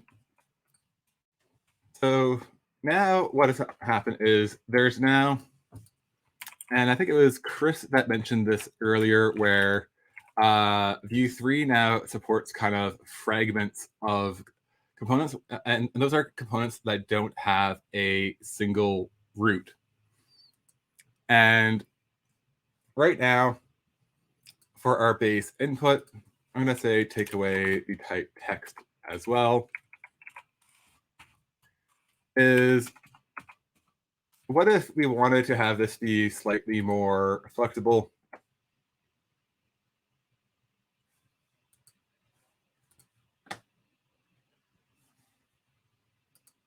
Is this an error I need to worry about? Is what if I wanted to say have type equals text on one, and this is where we'll start to see the errors of the extraneous props of what's not available. And maybe on this one, I want to say type equals date. And those aren't being passed down. And if we inspect the output on the DOM, we don't see where those extra properties are being applied to. Where just for the sake of example, if I was to wrap these into a div,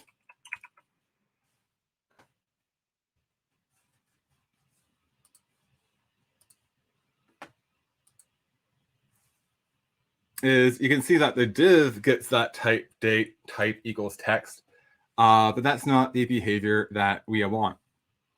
And so if there is a root, a single root element, it will be applied to the root 1/4. However, if there is a fragment, because now the label is like these are now like two children side by side without a parent wrapping them. And Vue is now just like, well, I don't know what to do with this. And instead of guessing, it's not going to be applying those attributes anywhere. And it will be giving us a warning. And this is kind of, I think, a good example of showing the value of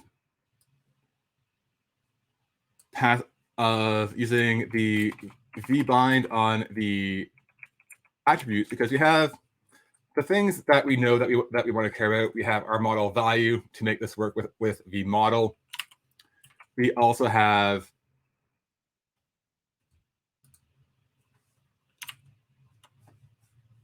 our label, because we know that we want to be displaying a label. But there's all sorts of other properties that are valid for input fields. And again, this is where we do our vbind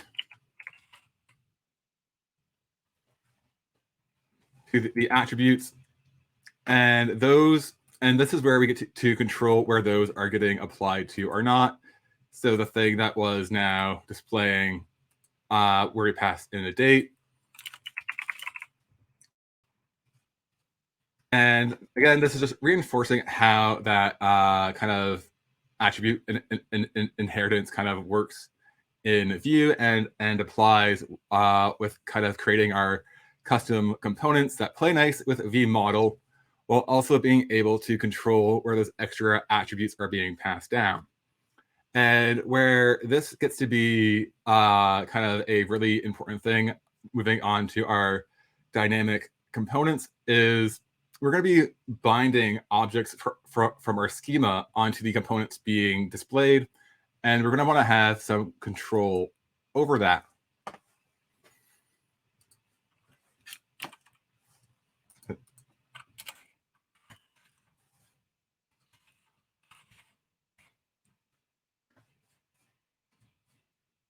And I'll post this into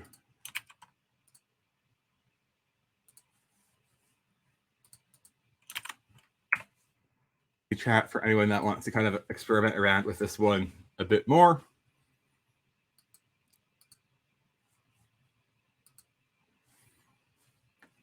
So kind of covered how vModel works on standard inputs. I then jumped ahead a little bit, explaining how vModel works on components. And again, this website will be available after the workshop as well. And I'm going to kind of organize it even better and also add explainers to a few things that I haven't been able to go as in depth to.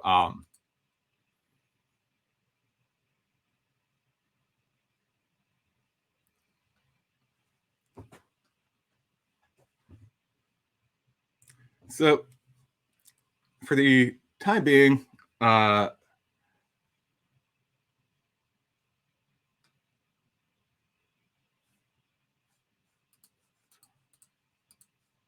think I jumped ahead a little bit too much while going through that. So it's kind of wondering, I do have a coding exercise that people can go into the breakout rooms if they would like, and kind of create a custom component using some styling from Bulma. And this can be either done as a breakout room exercise and allowing people to do a bit of coding on their own time, or I could kind of live code through this exercise. I want to be mindful of time. So I'll explain what the ask of this is first, and then see if I can get a show of hands if people want to spend 10 or so minutes doing this on their own, or live coding the solution and then going on to the dynamic forms aspect. So kind of what's fairly common when we're kind of, say, building out the base elements of our applications is having a CSS library of choice if we're not using one already. For simplicity's sake, I'm using Bulma. And what can end up happening is if I wanted to kind of add another field to the screen, is the markup for it would start to get kind of heavy-handed. I might then have to say, replace this and say last name, and so on. And this starts to get really kind of messy to read over time, takes up a lot of space. And one of the values of using libraries like Vue is that we're able to kind of encapsulate kind of this class name soup into a component and make kind of a component that has an interface that is more that is easier for us to work with. So ideally, instead of having to kind of write all of this markup just to display a field like this, it might be nice to be able to say, say custom input, the model is, say, the model value, and my label is my label. And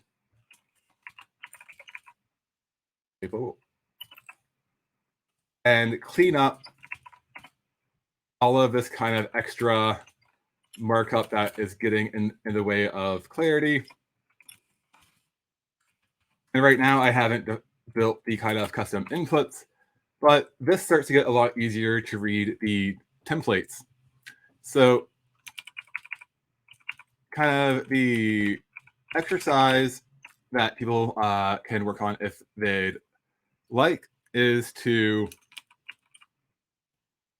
refactor this component here into a custom input so that we're able to make use of it in our component here by passing in a custom input, the model equals model value, label equals, and that is kind of the end behavior that we want. I know I'm getting we have a little bit an hour left and want to get into the dynamically building out forms part. So I was wondering if I could maybe get a reaction or show of hands of, can I do a quick poll?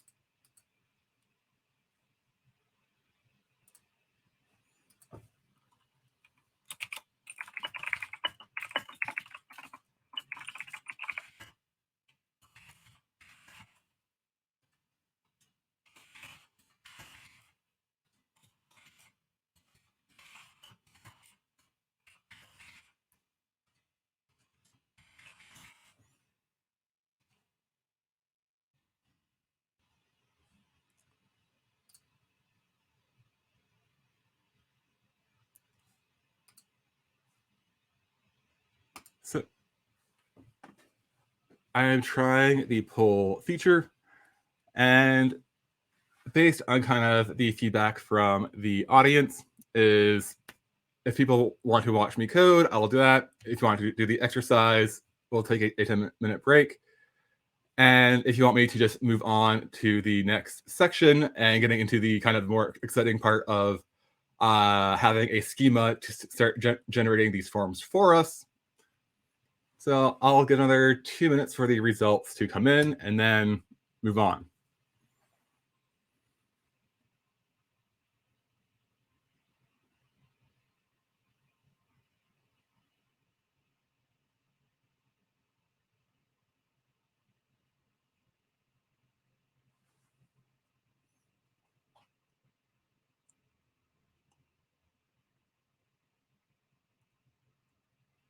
All right, so the kind of lettuce code is getting the least votes. So you're going to be watching me code and also moving on. And these kind of tie in to each other quite well. So I appreciate the audience input and feedback. So I'm going to close this poll.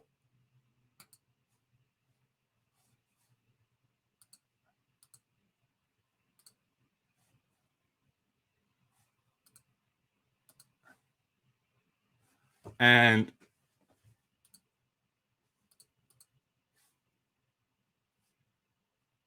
for those who are kind of curious to what the endpoint would look like, there it is. Again, most of the solutions are in these slides as well.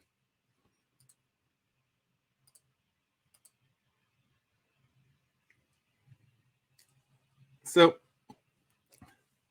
not gonna have a break just yet, but a quick recap before going on into the dynamic form aspect is we've talked a bit about components and the dynamic component. We've also talked about component is and how we can bind that to props, variables, computed properties, and so on. And how do I get this off my screen? There we go. And next, what we're going to be moving on to, thank you, Milos, for showing me that the poll is still on the screen, is then going into building out the dynamic form generator.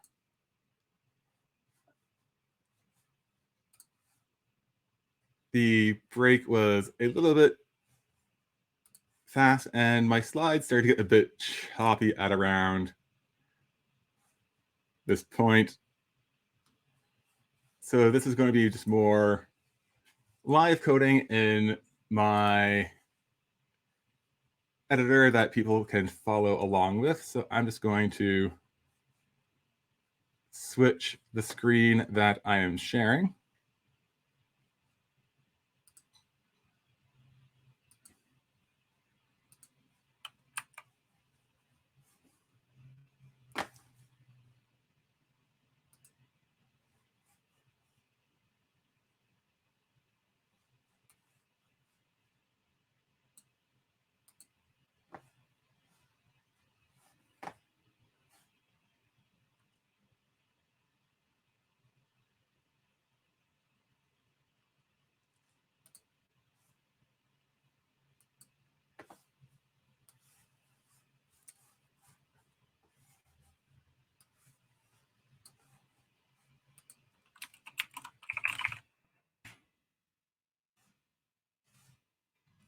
Sorry for the delay. I thought I had my windows set up better than I did.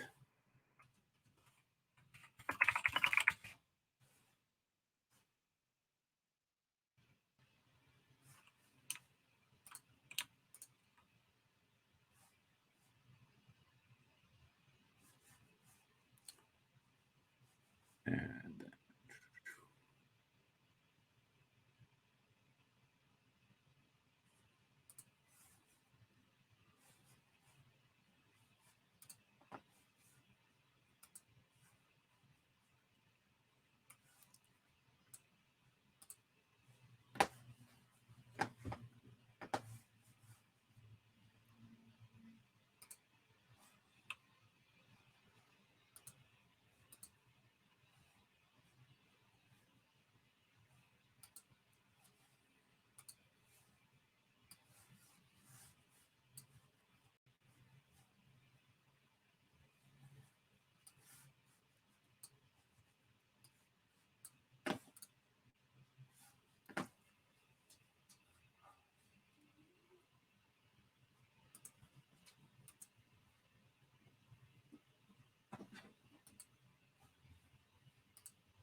Okay, that is not doing what I would like. So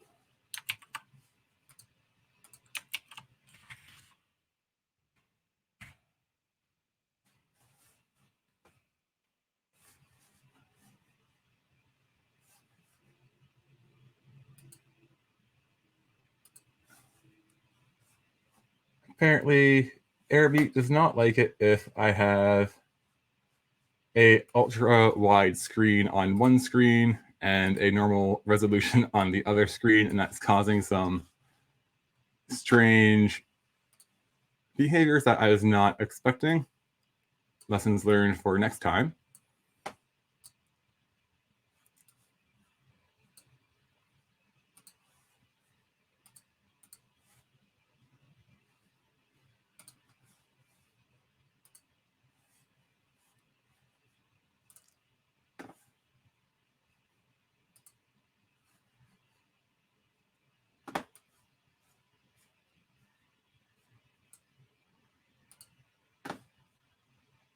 All right.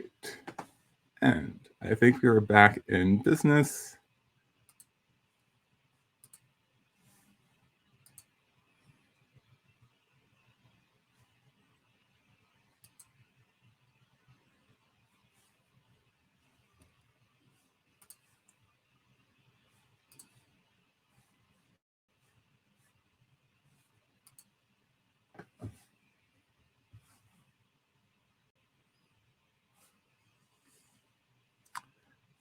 All right, here we go. So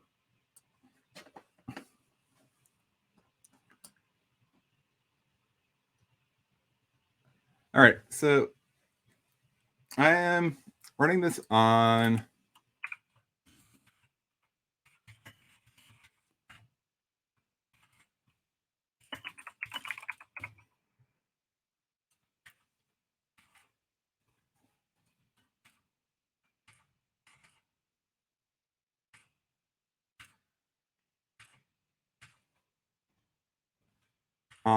Stackputs right now.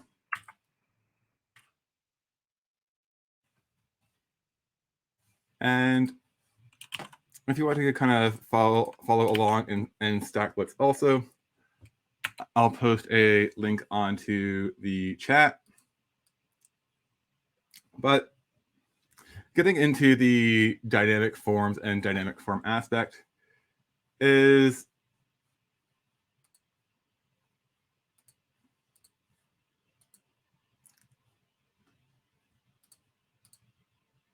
basically, it's kind of not that uncommon that, let's say we have different forms for signups, and often, like, say, different companies or different kind of websites want to kind of capture different information based on the sign up, and occasionally even have kind of conditional fields. And one of the things that can be rather kind of tedious about this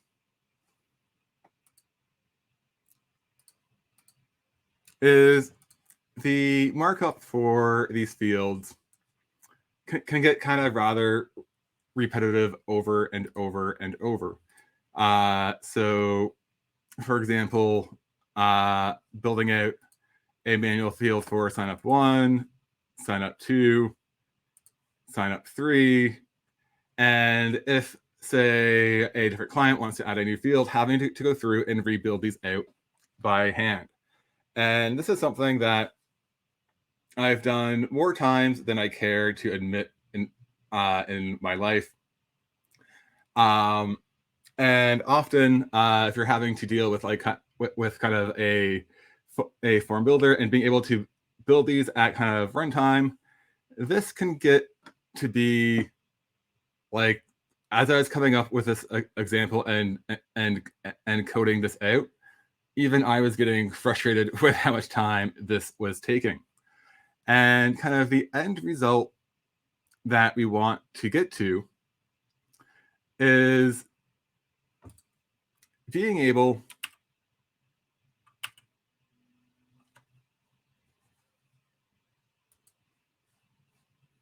to specify a schema and have the form be based on that schema instead.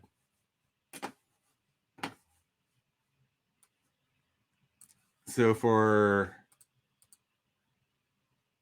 example, I'm having this kind of use the Senate form generator.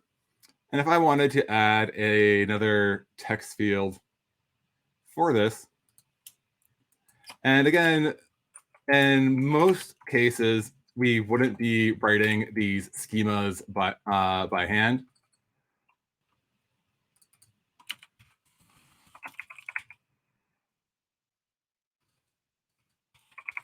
And then this might be more of an API response or through a calculation. But now, just by kind of modifying the schema, we're able to kind of generate the form dynamically for us. So putting this together to see how this works is what I'll be doing is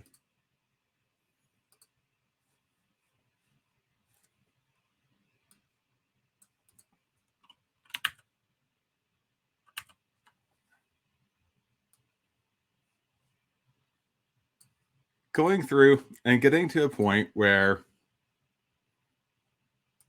we have a form generator where each form is being defined by a schema and simply looping through it to build out the screen.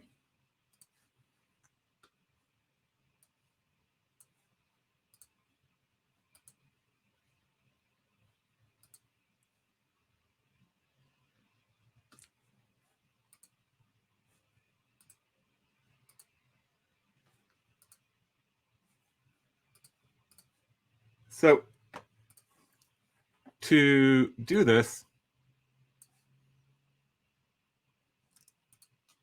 I'm going to go over to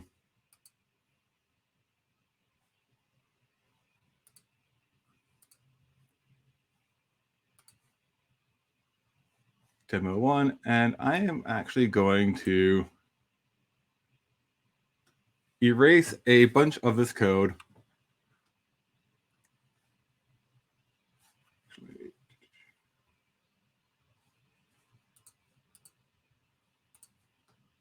And start building this out from scratch.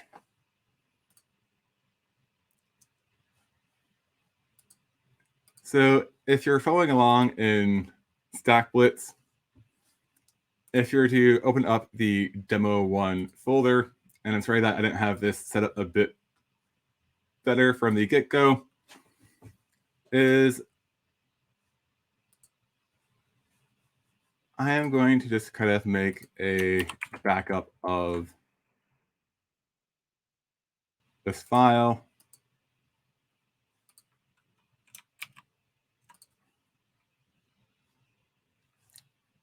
All right, so now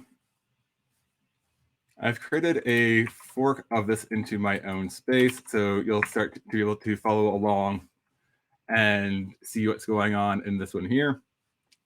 But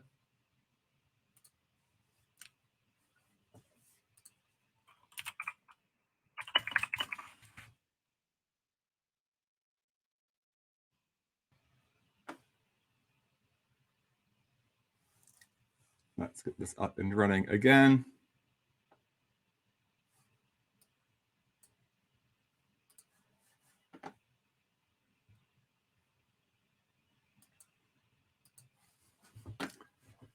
So I'm going to go over to demo 1 and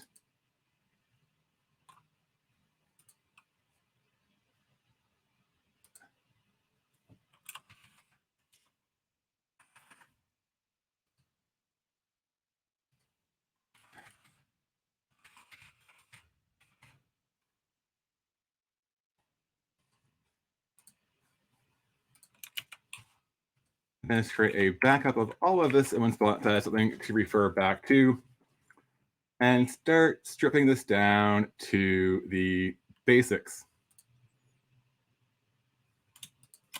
so that it's easier to follow along what's on my screen.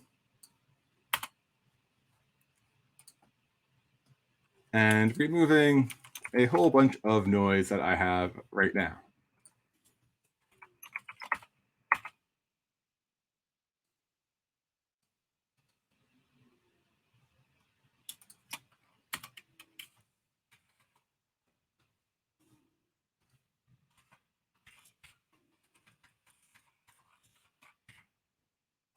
So now, right now, we're now back at our intro.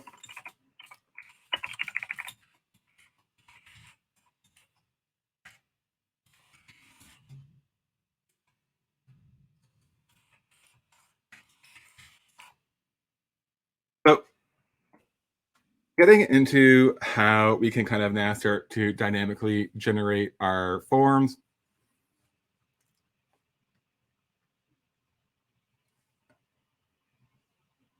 This is going to be now tying back in together our understanding of component is being able to pass down props and also being able to kind of create our custom wrappers and inputs.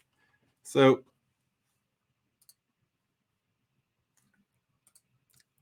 for example, I've just so I'm not going through and kind of recreating every kind of say input select list and that over and over and over. I've built a few base kind of inputs and components that I'll be making use of. So as a starting point, I'm going to say import text field from components text field.vue. And I'm going to say text field label is equal to first name.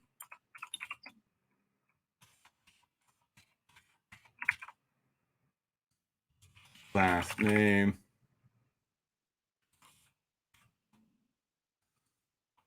And I think I also have a select list that I will make use of.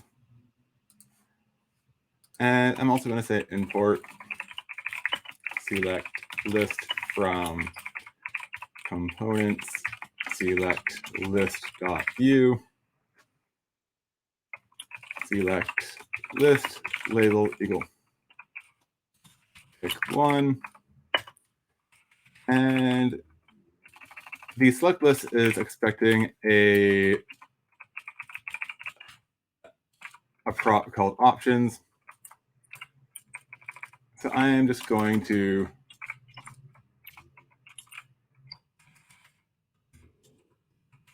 option one, option two. And something that I keep kind of tripping up as I'm kind of editing the template and markup is getting my single and double quotes mixed up. But now let's say I wanted to create a similar form, and even doing this as a copy paste, I messed up. So I'll stop doing that. But quickly, this starts to kind of get rather repetitive. And what we want to do is being able to kind of bind these to a form value and then be able to kind of create a UI dynamically based off of the schema. So what I'm going to do is this is going to be making use of the component is and also making use of v4.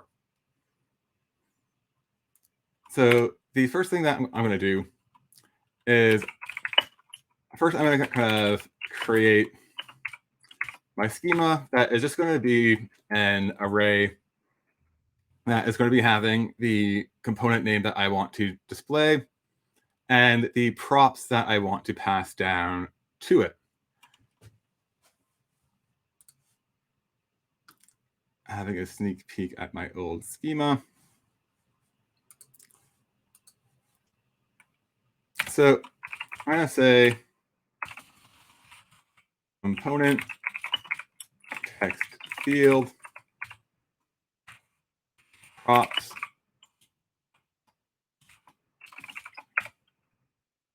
label first name.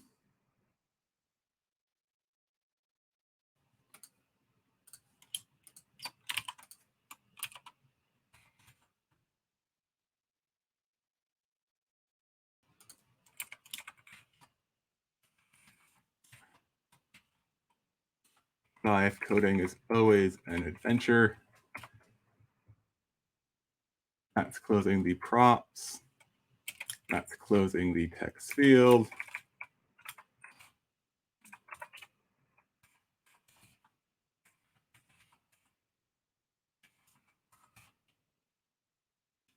And I'm just going to quickly add first name, last name,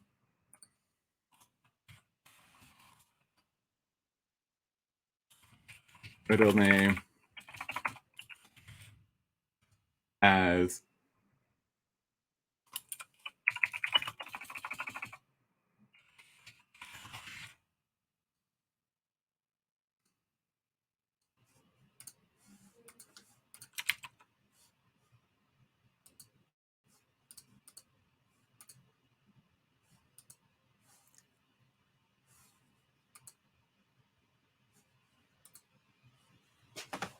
and right now this is still rendering this form out statically.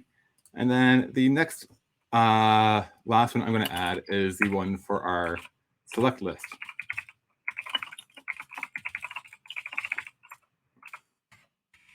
Props. And the prompt again is going to have our labels, select one, and then our options as 1, 2, 3. And right now, we haven't really gained a whole lot because this is now not generating the form dynamically. So I'm going to kind of create another div class.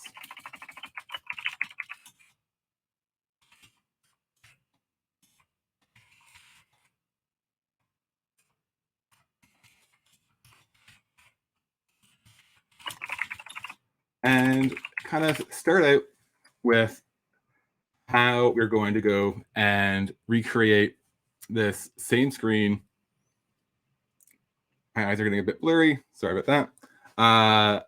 But by handling this schema, and again, building out the schema by hand right now, it's like, well, writing those components is probably just as fast, if not faster. But if this is an API giving us this response and something else is in control of this, or a UI builder, a lot of times we won't be building this schema by hand. So the first thing that we're going to kind of do is have our component tag, and then to loop through all of, actually, I'm going to step back for just a moment before I start showing the dynamic components, just in case people have not used V4 before. So to be able to like loop through a collection of items in Vue, there is the V4 directive where we can specify, say, field in schema.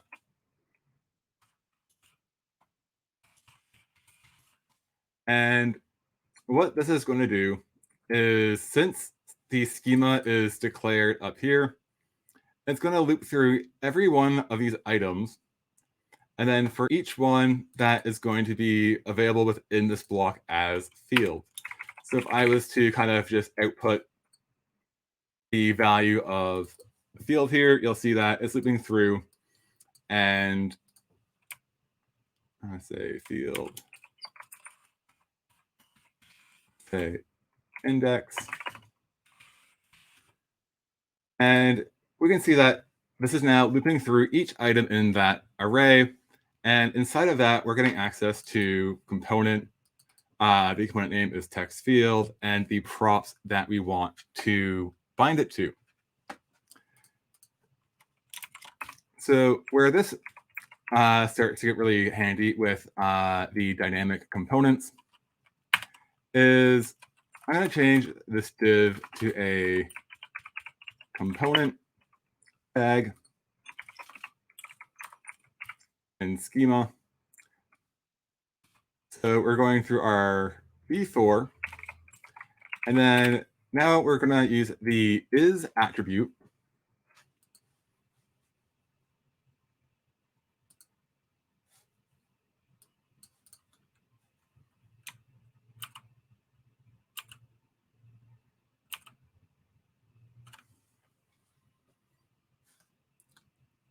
Is making through of the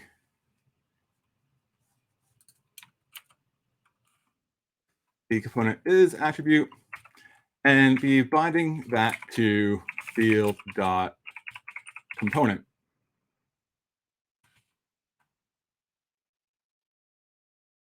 And this isn't quite working the way that we expect right now. So let's have a look at what is going on. So I'm going to open up in the new window because one thing that I've when working with Stack Blitz is the Vue dev tools don't work when it's in the iframe.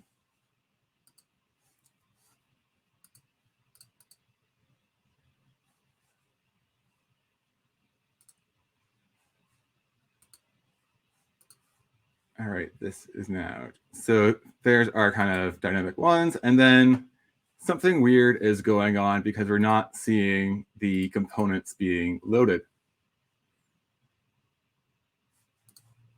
If I was to hit refresh once more, are there any errors in the console that are displaying? And right now, nothing is loading. And there are ways to have Vue tell us kind of what the error actually is with better error handling. But I'll kind of get to that later because I don't want to get too sidetracked. So kind of similar to how before, and one of the earlier examples, I kind of created the tab map.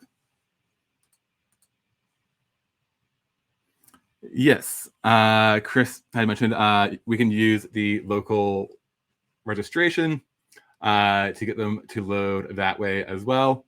Thank you for that kind of call out. And then if you're to also dig into the headless kind of CMS example I had also gone through and registered a bunch of components locally there as well. But I'm trying to I have too many things that I want to explain and need to stay on track. But what I'm going to do is at least make a, say, form fields is equal to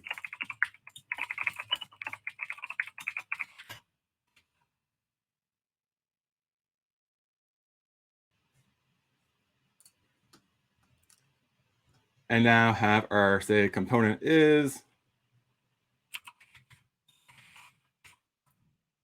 form fields, and then our field dot component.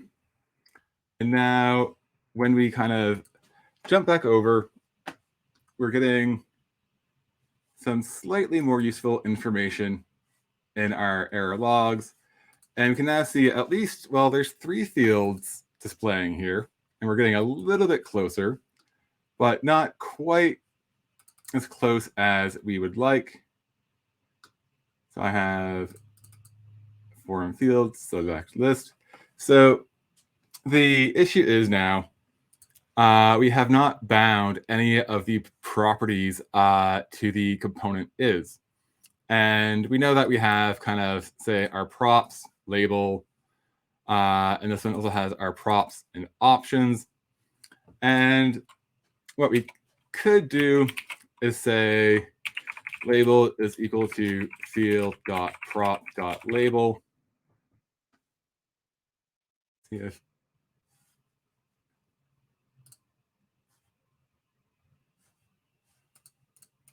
and things will start showing up that way. We also know that there was one that had options, and we could do say field.props.options.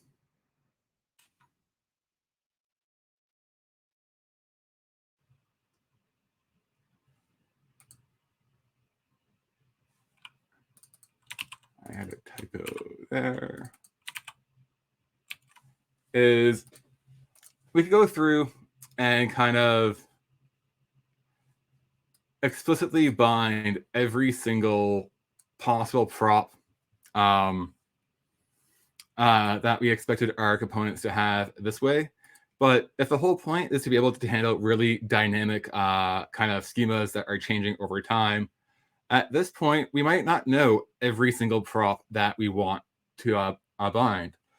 So similar to how when we were working with the vbind and the attributes to control how those are being passed down, is instead of having to kind of get really verbose like this, we can then do vbind is equal to, say, field.props. And now kind of all of that extra boilerplate of having to deal with the field props, we don't have to worry about now. And then this way, I can kind of say,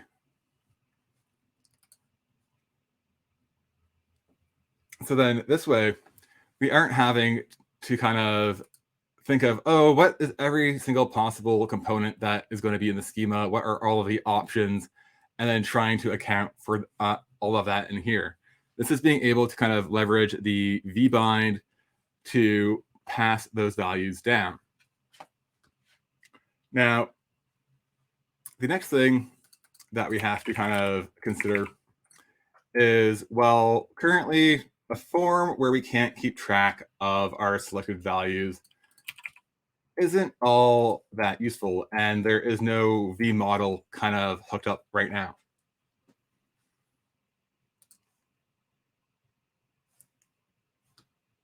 So to kind of create being able to have our dynamic form being bound to a model, we are going to want to kind of create a V model or a object to keep track of our form values and update that with each of the values in the field. So to do that, I'm going to let equals ref and have this be a empty object for the time being. And just so I have a way of being able to tell the form generator kind of what property in our form model I want to update, I'm going to add a model property to each of these components. So I'm going to say first name, model dash name. Ensure I keep the schema correct.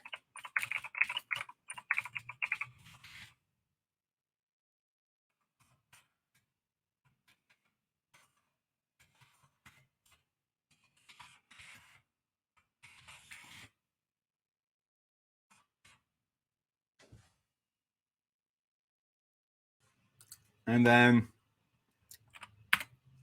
what I'm going to do is then just say the model is equal to field dot.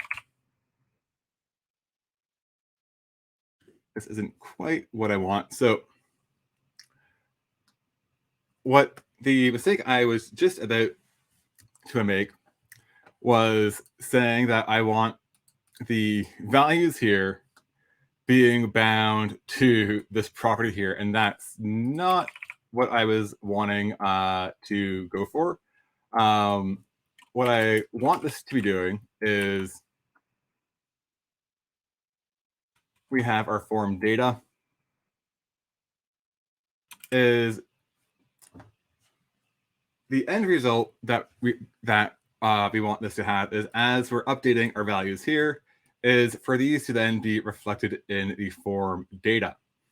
So our form data is a object, and the field model is the key on this object that we want to be updated. So I can do form model field dot model.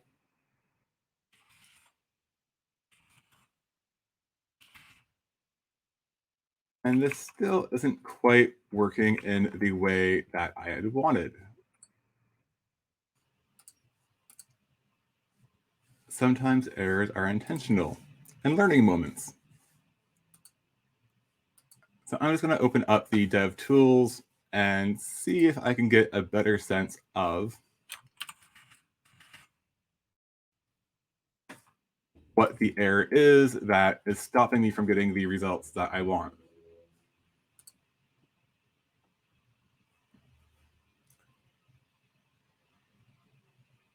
Can't read properties of undefined first name.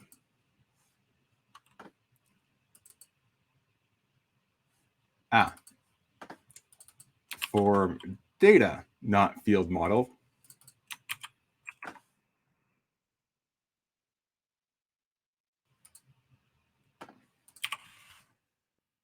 There we go. That was kind of a mistake that I'm sure that many of us have probably made at some point while writing code. But now, as we're going through, we can now see that as we are updating our values, that our form model is now, or I'm going to say our form data is now reflecting what is happening in this component here. And also, let's say, for example, if I wanted to specify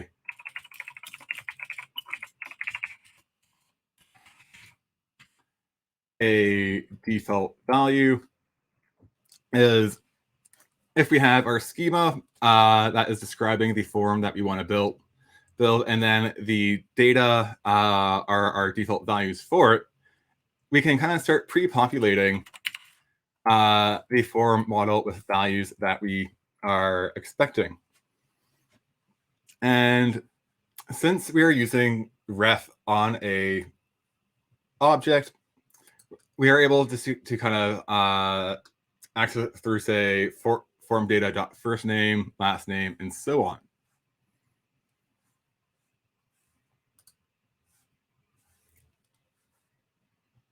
And where this gets to be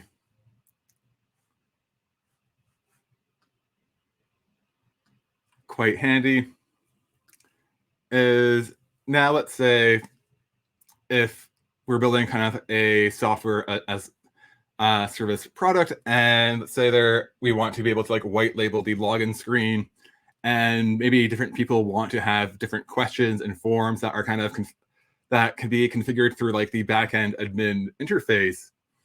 Now, if a customer is asking, oh, can you add one more field to our screen?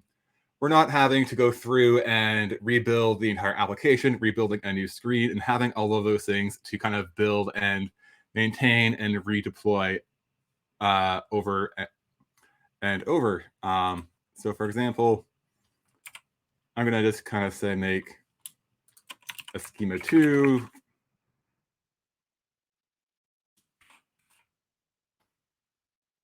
And then maybe a different client wants to have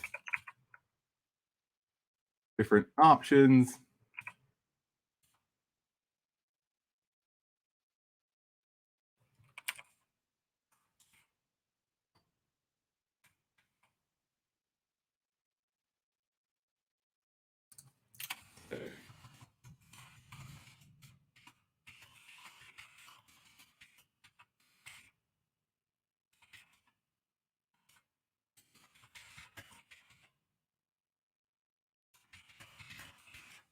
Do you like you? Yes. Much yes. All of the yes.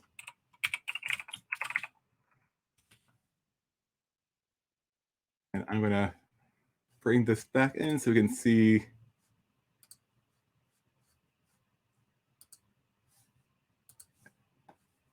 Now, this is kind of our first schema. Then if I was just to say for the V form is say schema,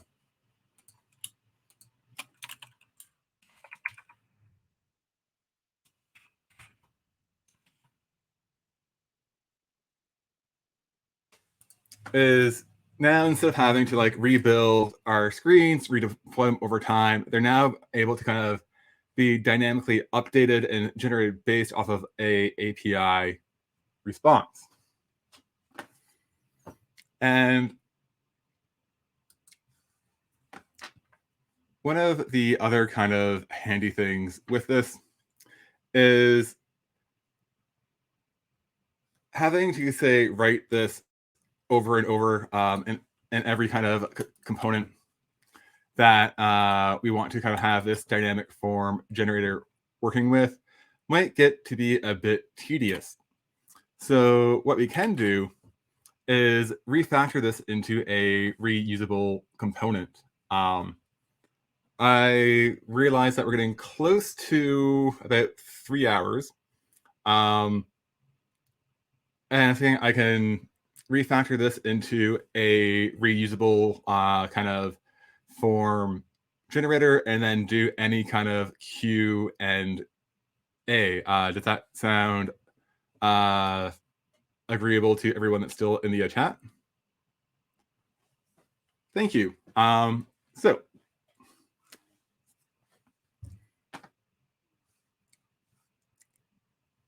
So for now, I'm going to now delete the hard-coded kind of form up top because who wants to be seeing that messing up our screens. Is what we want to do is create a component where any screen that we want to kind of have a field generator and being able to reuse this is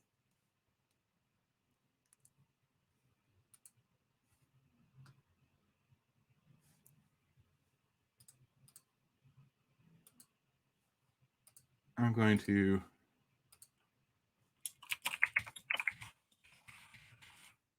since I already had one that was pre-built is go through and kind of make this into a component that can be used elsewhere. So I've kind of created my form generator live, and my starting point for this is I'm going to scaffold out a script setup tag as my starting point. I'm going to have my template here.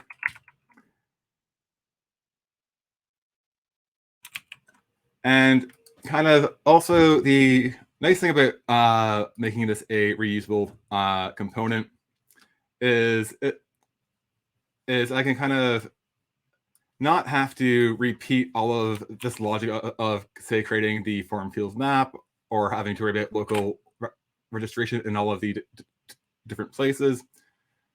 So I'm going to then import at least the fields that I'm supporting for the time being. And then the other things that I'm going to kind of have to import is not import. I'm going to define my props saying that I am expecting a schema and define an event saying update where anytime the form is updated, I'm going to emit an event saying that this entire form was updated.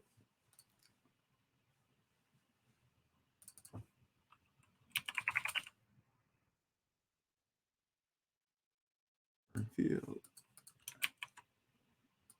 that.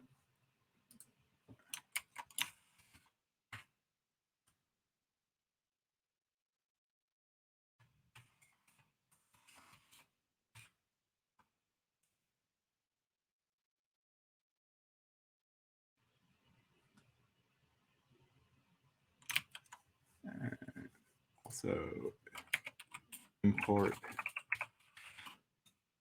ref from Vue. And I'm also just going to be keeping track of a local kind of version of this particular dynamic form, and say let form data equals ref. And let's see if I can have a say import form gen live dot from form and live dot view.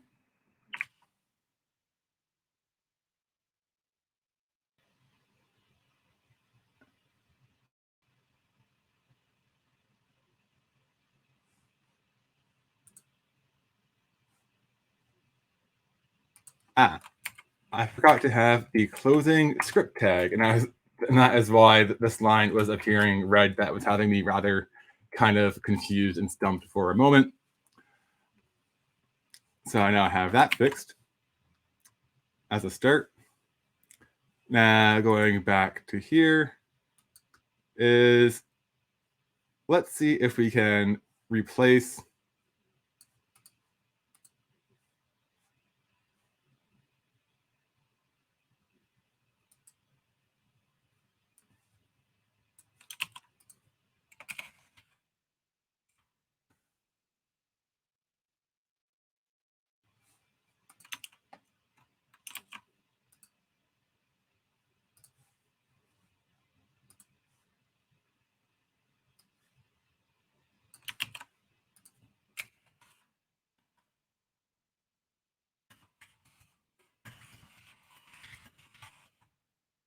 and what we're wanting to get to is being able to have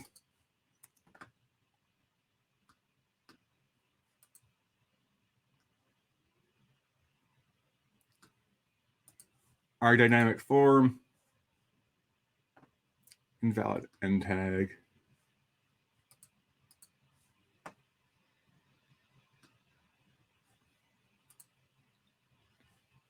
closing div h2 component form data.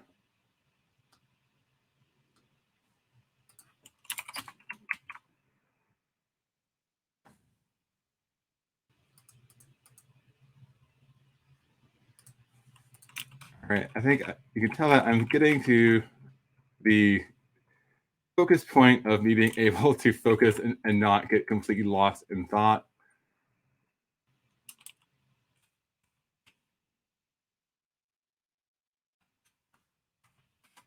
So let's see if I can get this back to a running state first. There we go. Now we want to import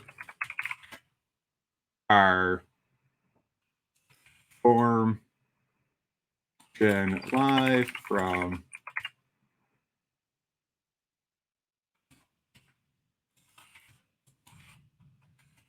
live.view.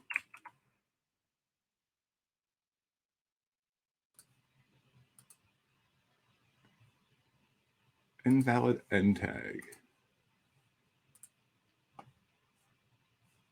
Opening script.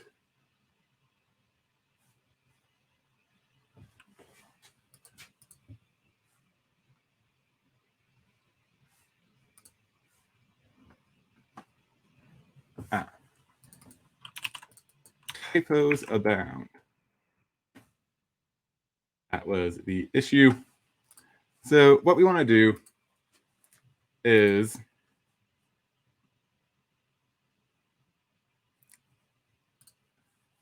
have our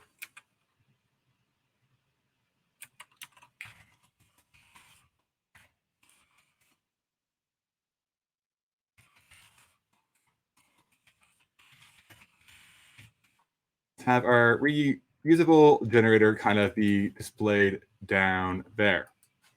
So to do this, the first thing that we're going to want to do is use our form live gen and schema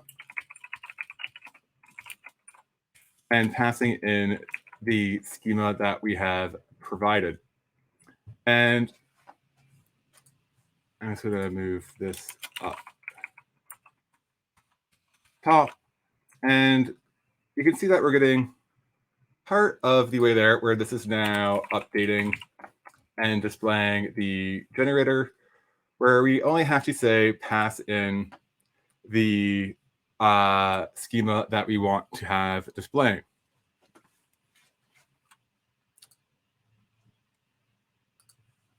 I'm just going to kind of comment this out from our markup just so that our screen is a little bit cleaner to follow on the side. So we now have the kind of reusable generator, but now still nothing is being kind of bound to our form data. So what I'm going to be doing to kind of help kind of show what is going on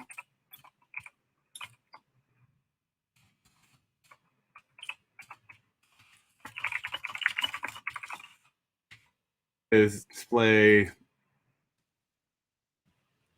that form data there, but we can see that nothing is kind of being bound or updated. And that's because we haven't set up any of the V model bindings that will allow us to kind of have that two-way sync.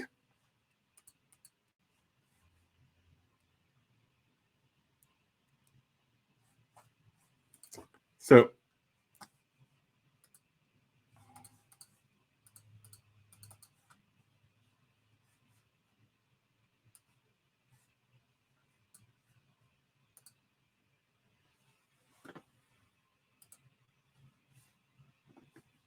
code sandbox was being a bit wonky on me, so I'm just restarting.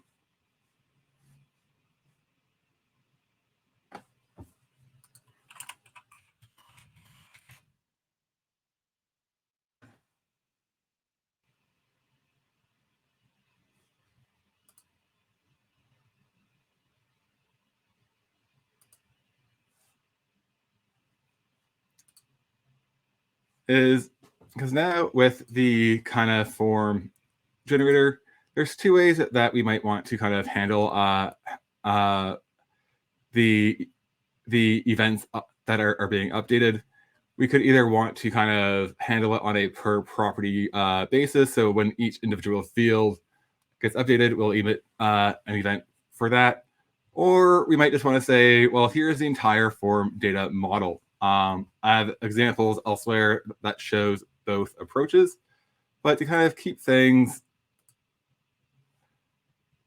a little bit simpler is I'm going to go back to my form live, and I'm going to then also get this back on my screen so I can quickly jump between the two. Is we now have our kind of our define emits of saying update form model. And what I want to do here is instead of just having the V model being bound, is I want to kind of say bind the model value is equal to the form data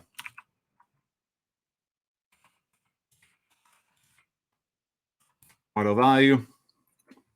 But whenever there is an update, what I want to do is maybe keep a copy of this kind of data within like the instance of this form, and then emit an event to the parent saying, oh, here is the new form data that has all of the values. And also, I'm going to say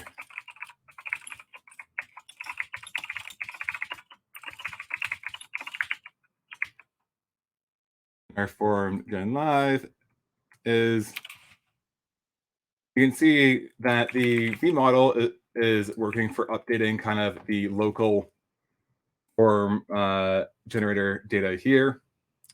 But in our kind of component over here,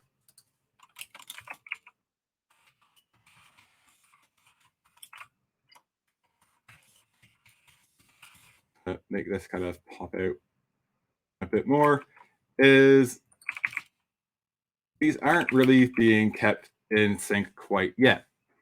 And that is because what I want to do is when we get a update of our model value, I want to kind of emit a custom event of the update form model that would be just having the form data with it. So whenever we receive a model value, what I want to do is, and a kind of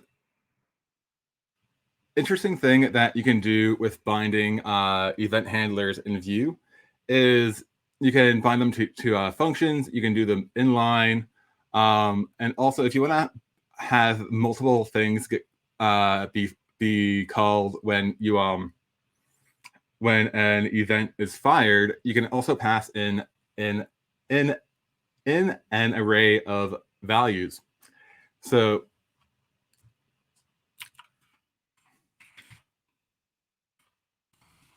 for clarity's sake, I'm going to say update form model. And I'm going to want to not only kind of keep track of the value that is being emitted, but also the name of that as well. I'm going to say pass in the field model name, and then also the event that is being emitted. And I should write that a function.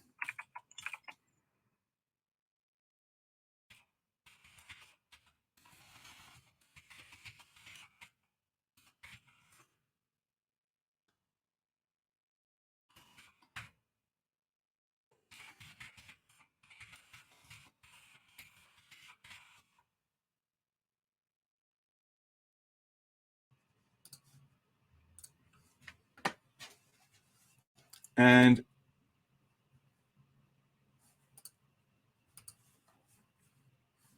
if we look at, where's my console?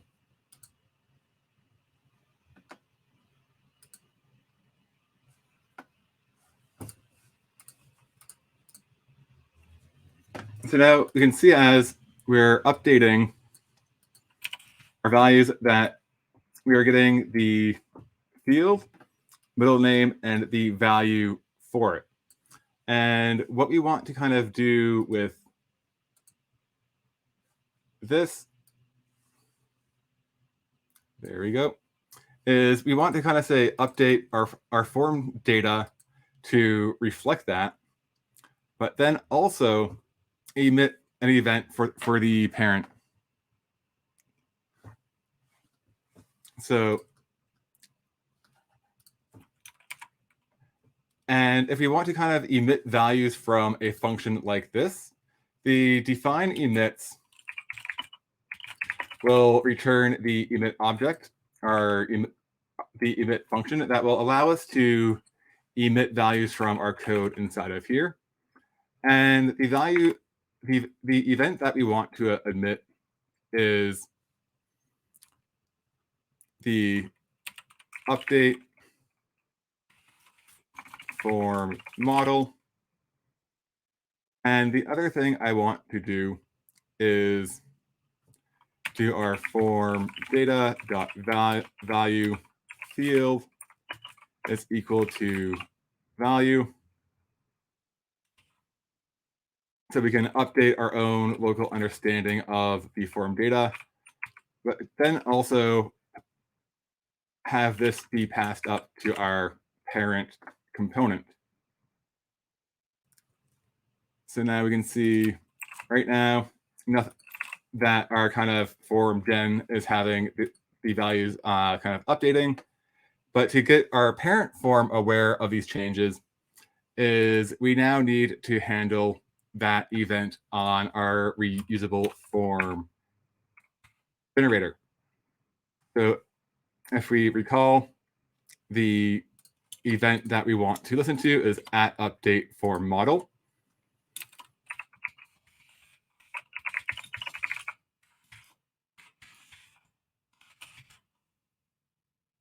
I'm going to have that call update form.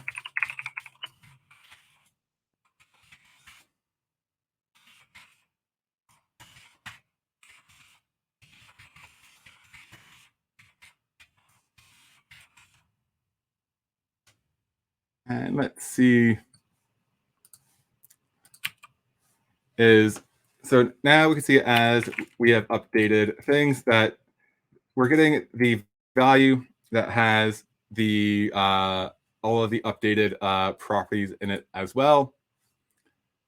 So now what we should be able to do is simply do our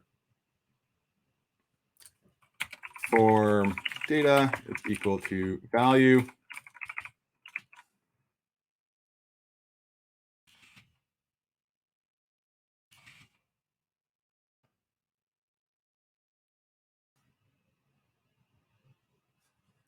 Our form data dot value is updating the form data dot value. Since this was a ref, we have to access it through dot value to the event that was emitted from the parent from the child's form.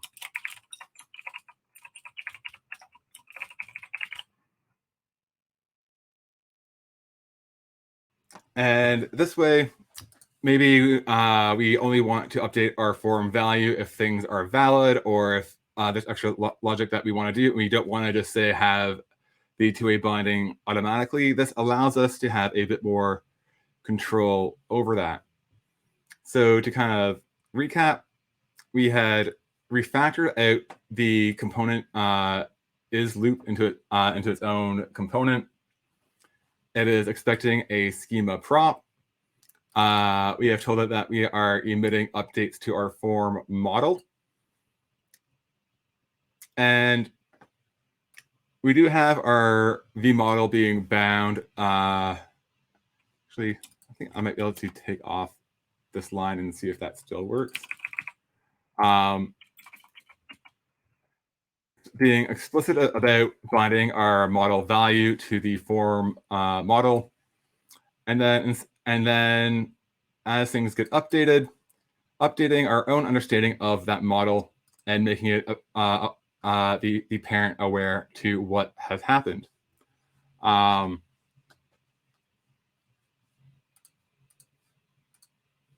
And there's kind of a lot more functionality that that we're able to build out into this, but we've kind of run out of time. But for those who are curious, and I'll be writing up more details on this later on. But for example, and I'll share this later, is being able to also within our schema kind of define conditions for when things display or not,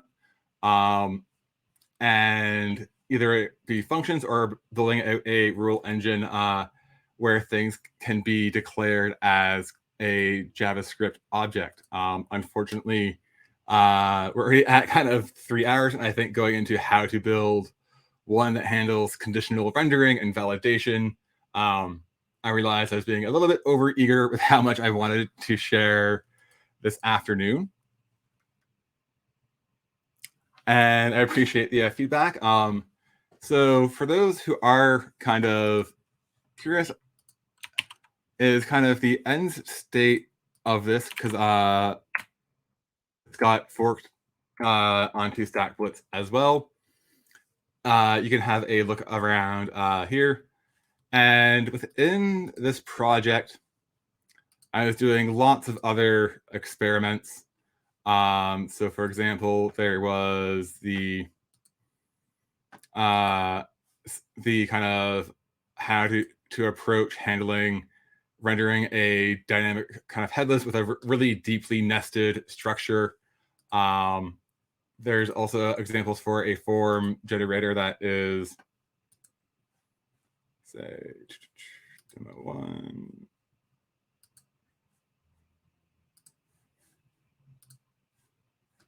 Is if you're feeling kind of curious and to dig around, like there's all sorts of other example code in here that I did not get a chance to get around to. But as I said, like the goal of this was not to say, oh, you use this code exactly in your production applications right away, but to hopefully help explain how things like component is, and how we can control how attributes get inherited elsewhere, to kind of really open up a lot of potential possibilities. And as much as I like hate forms, I love to hate forms, but I also think that forms is just kind of scratching the surface of what is possible with building out applications in this way, especially as we're dealing with more headless e-commerce, headless CMSs, where the content structure and content model we might not be knowing ahead of time. So I appreciate everyone having the patience with me today as I fumbled through a few things with like slides and uh, some technical difficulty issues. I will also be updating the Notion site with more information and explanations around examples that I will share out later. And I appreciate everyone asking questions, helping me debug things, and your participation as well. This has been a really great experience, and thank you. And just kind of wondering before we wrap up, uh, if there's any kind of Q&A, I'm happy to stay on for as long as other people are wanting to stick around. But if we're now at 3 hours, if you want to kind of drop off and get on with your day, I completely understand. However, if people are curious to ask questions and wrap things up, I'm happy to stay around for a few more minutes.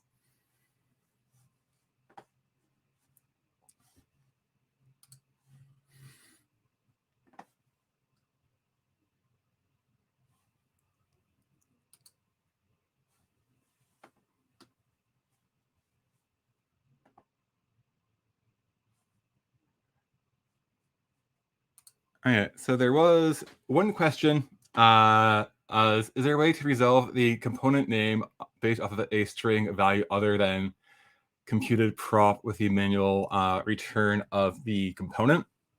And yes, one of the ways that you can do that is by locally registering the component. So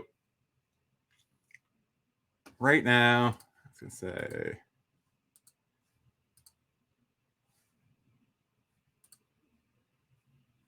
if I can find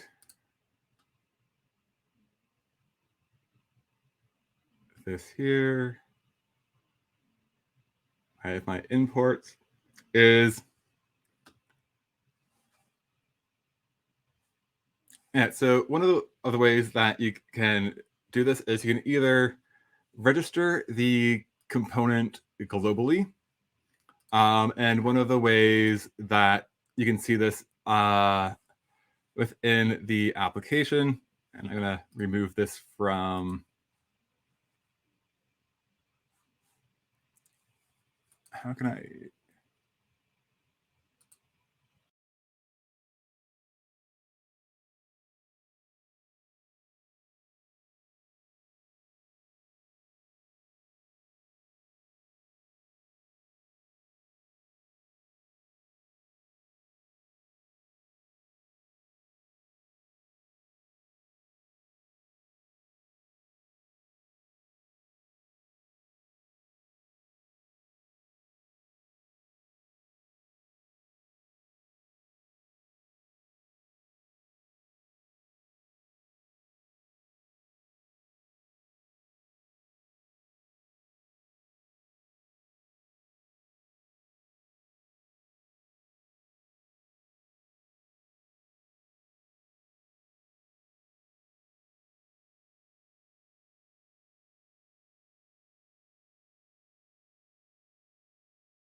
I was trying to say that we don't hear you.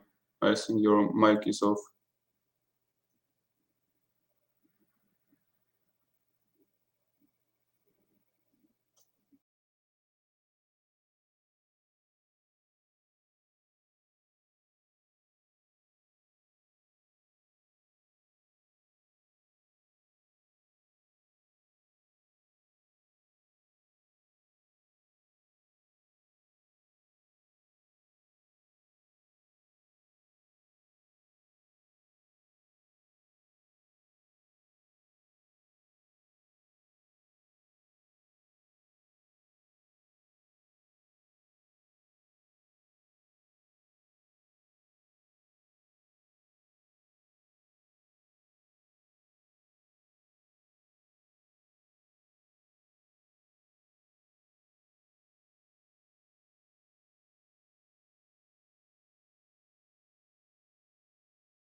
All right.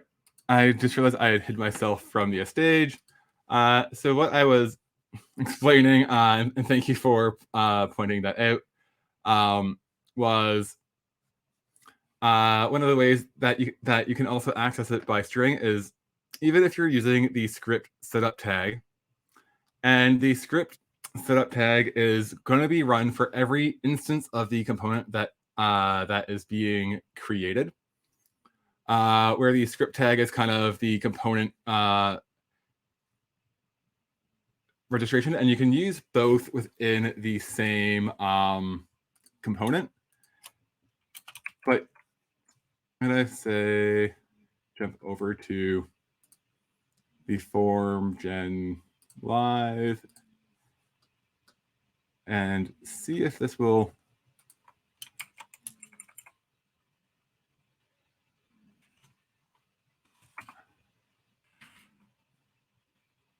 work. Although this might just be a bad idea at this point in the game. Export default.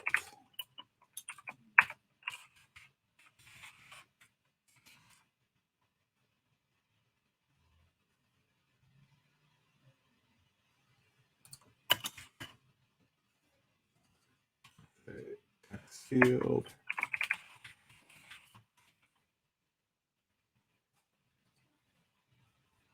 Update that, and then the form fields.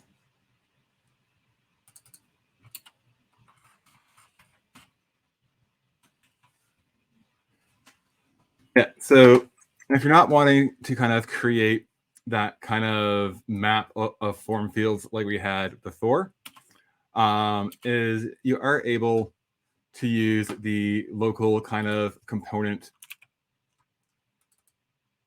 registration. And then also with this, you can also do like the lazy loading and async loading of components as well. And this will allow us to reference them by string without having to kind of create that map that we had before. Does that answer the question?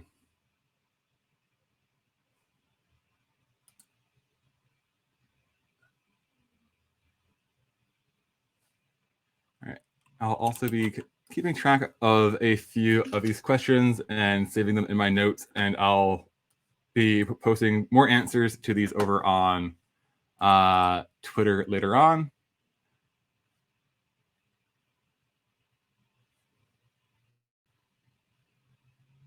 So what are the other, so Mark answered.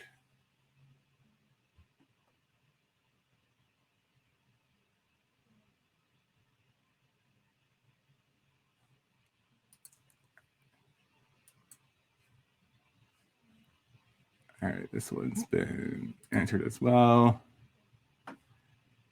So I think that's most of the Q&A that was in the Q&A chat.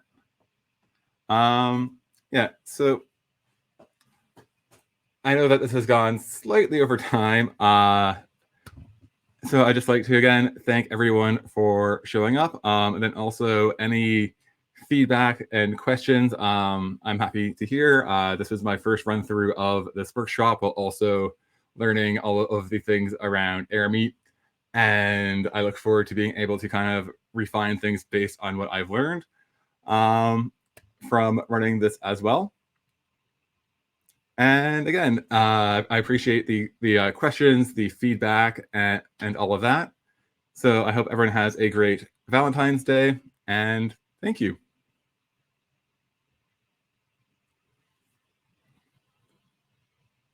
Oh yeah, and then I've been told that the session has been recorded from the conference, and it will be shared out later, and then also any extra resources. And if you want to find me on Twitter, I'm on Twitter at EvanJustEvan, although I tweet about all sorts of weird things, not just tech things. So if you're curious about technology, neurodiversity, ADHD, and ramblings like that, I'm not a single topic tweeter, but I'll also be happy to answer any questions there. Or you can contact me at my work email at evan@Rangle.io.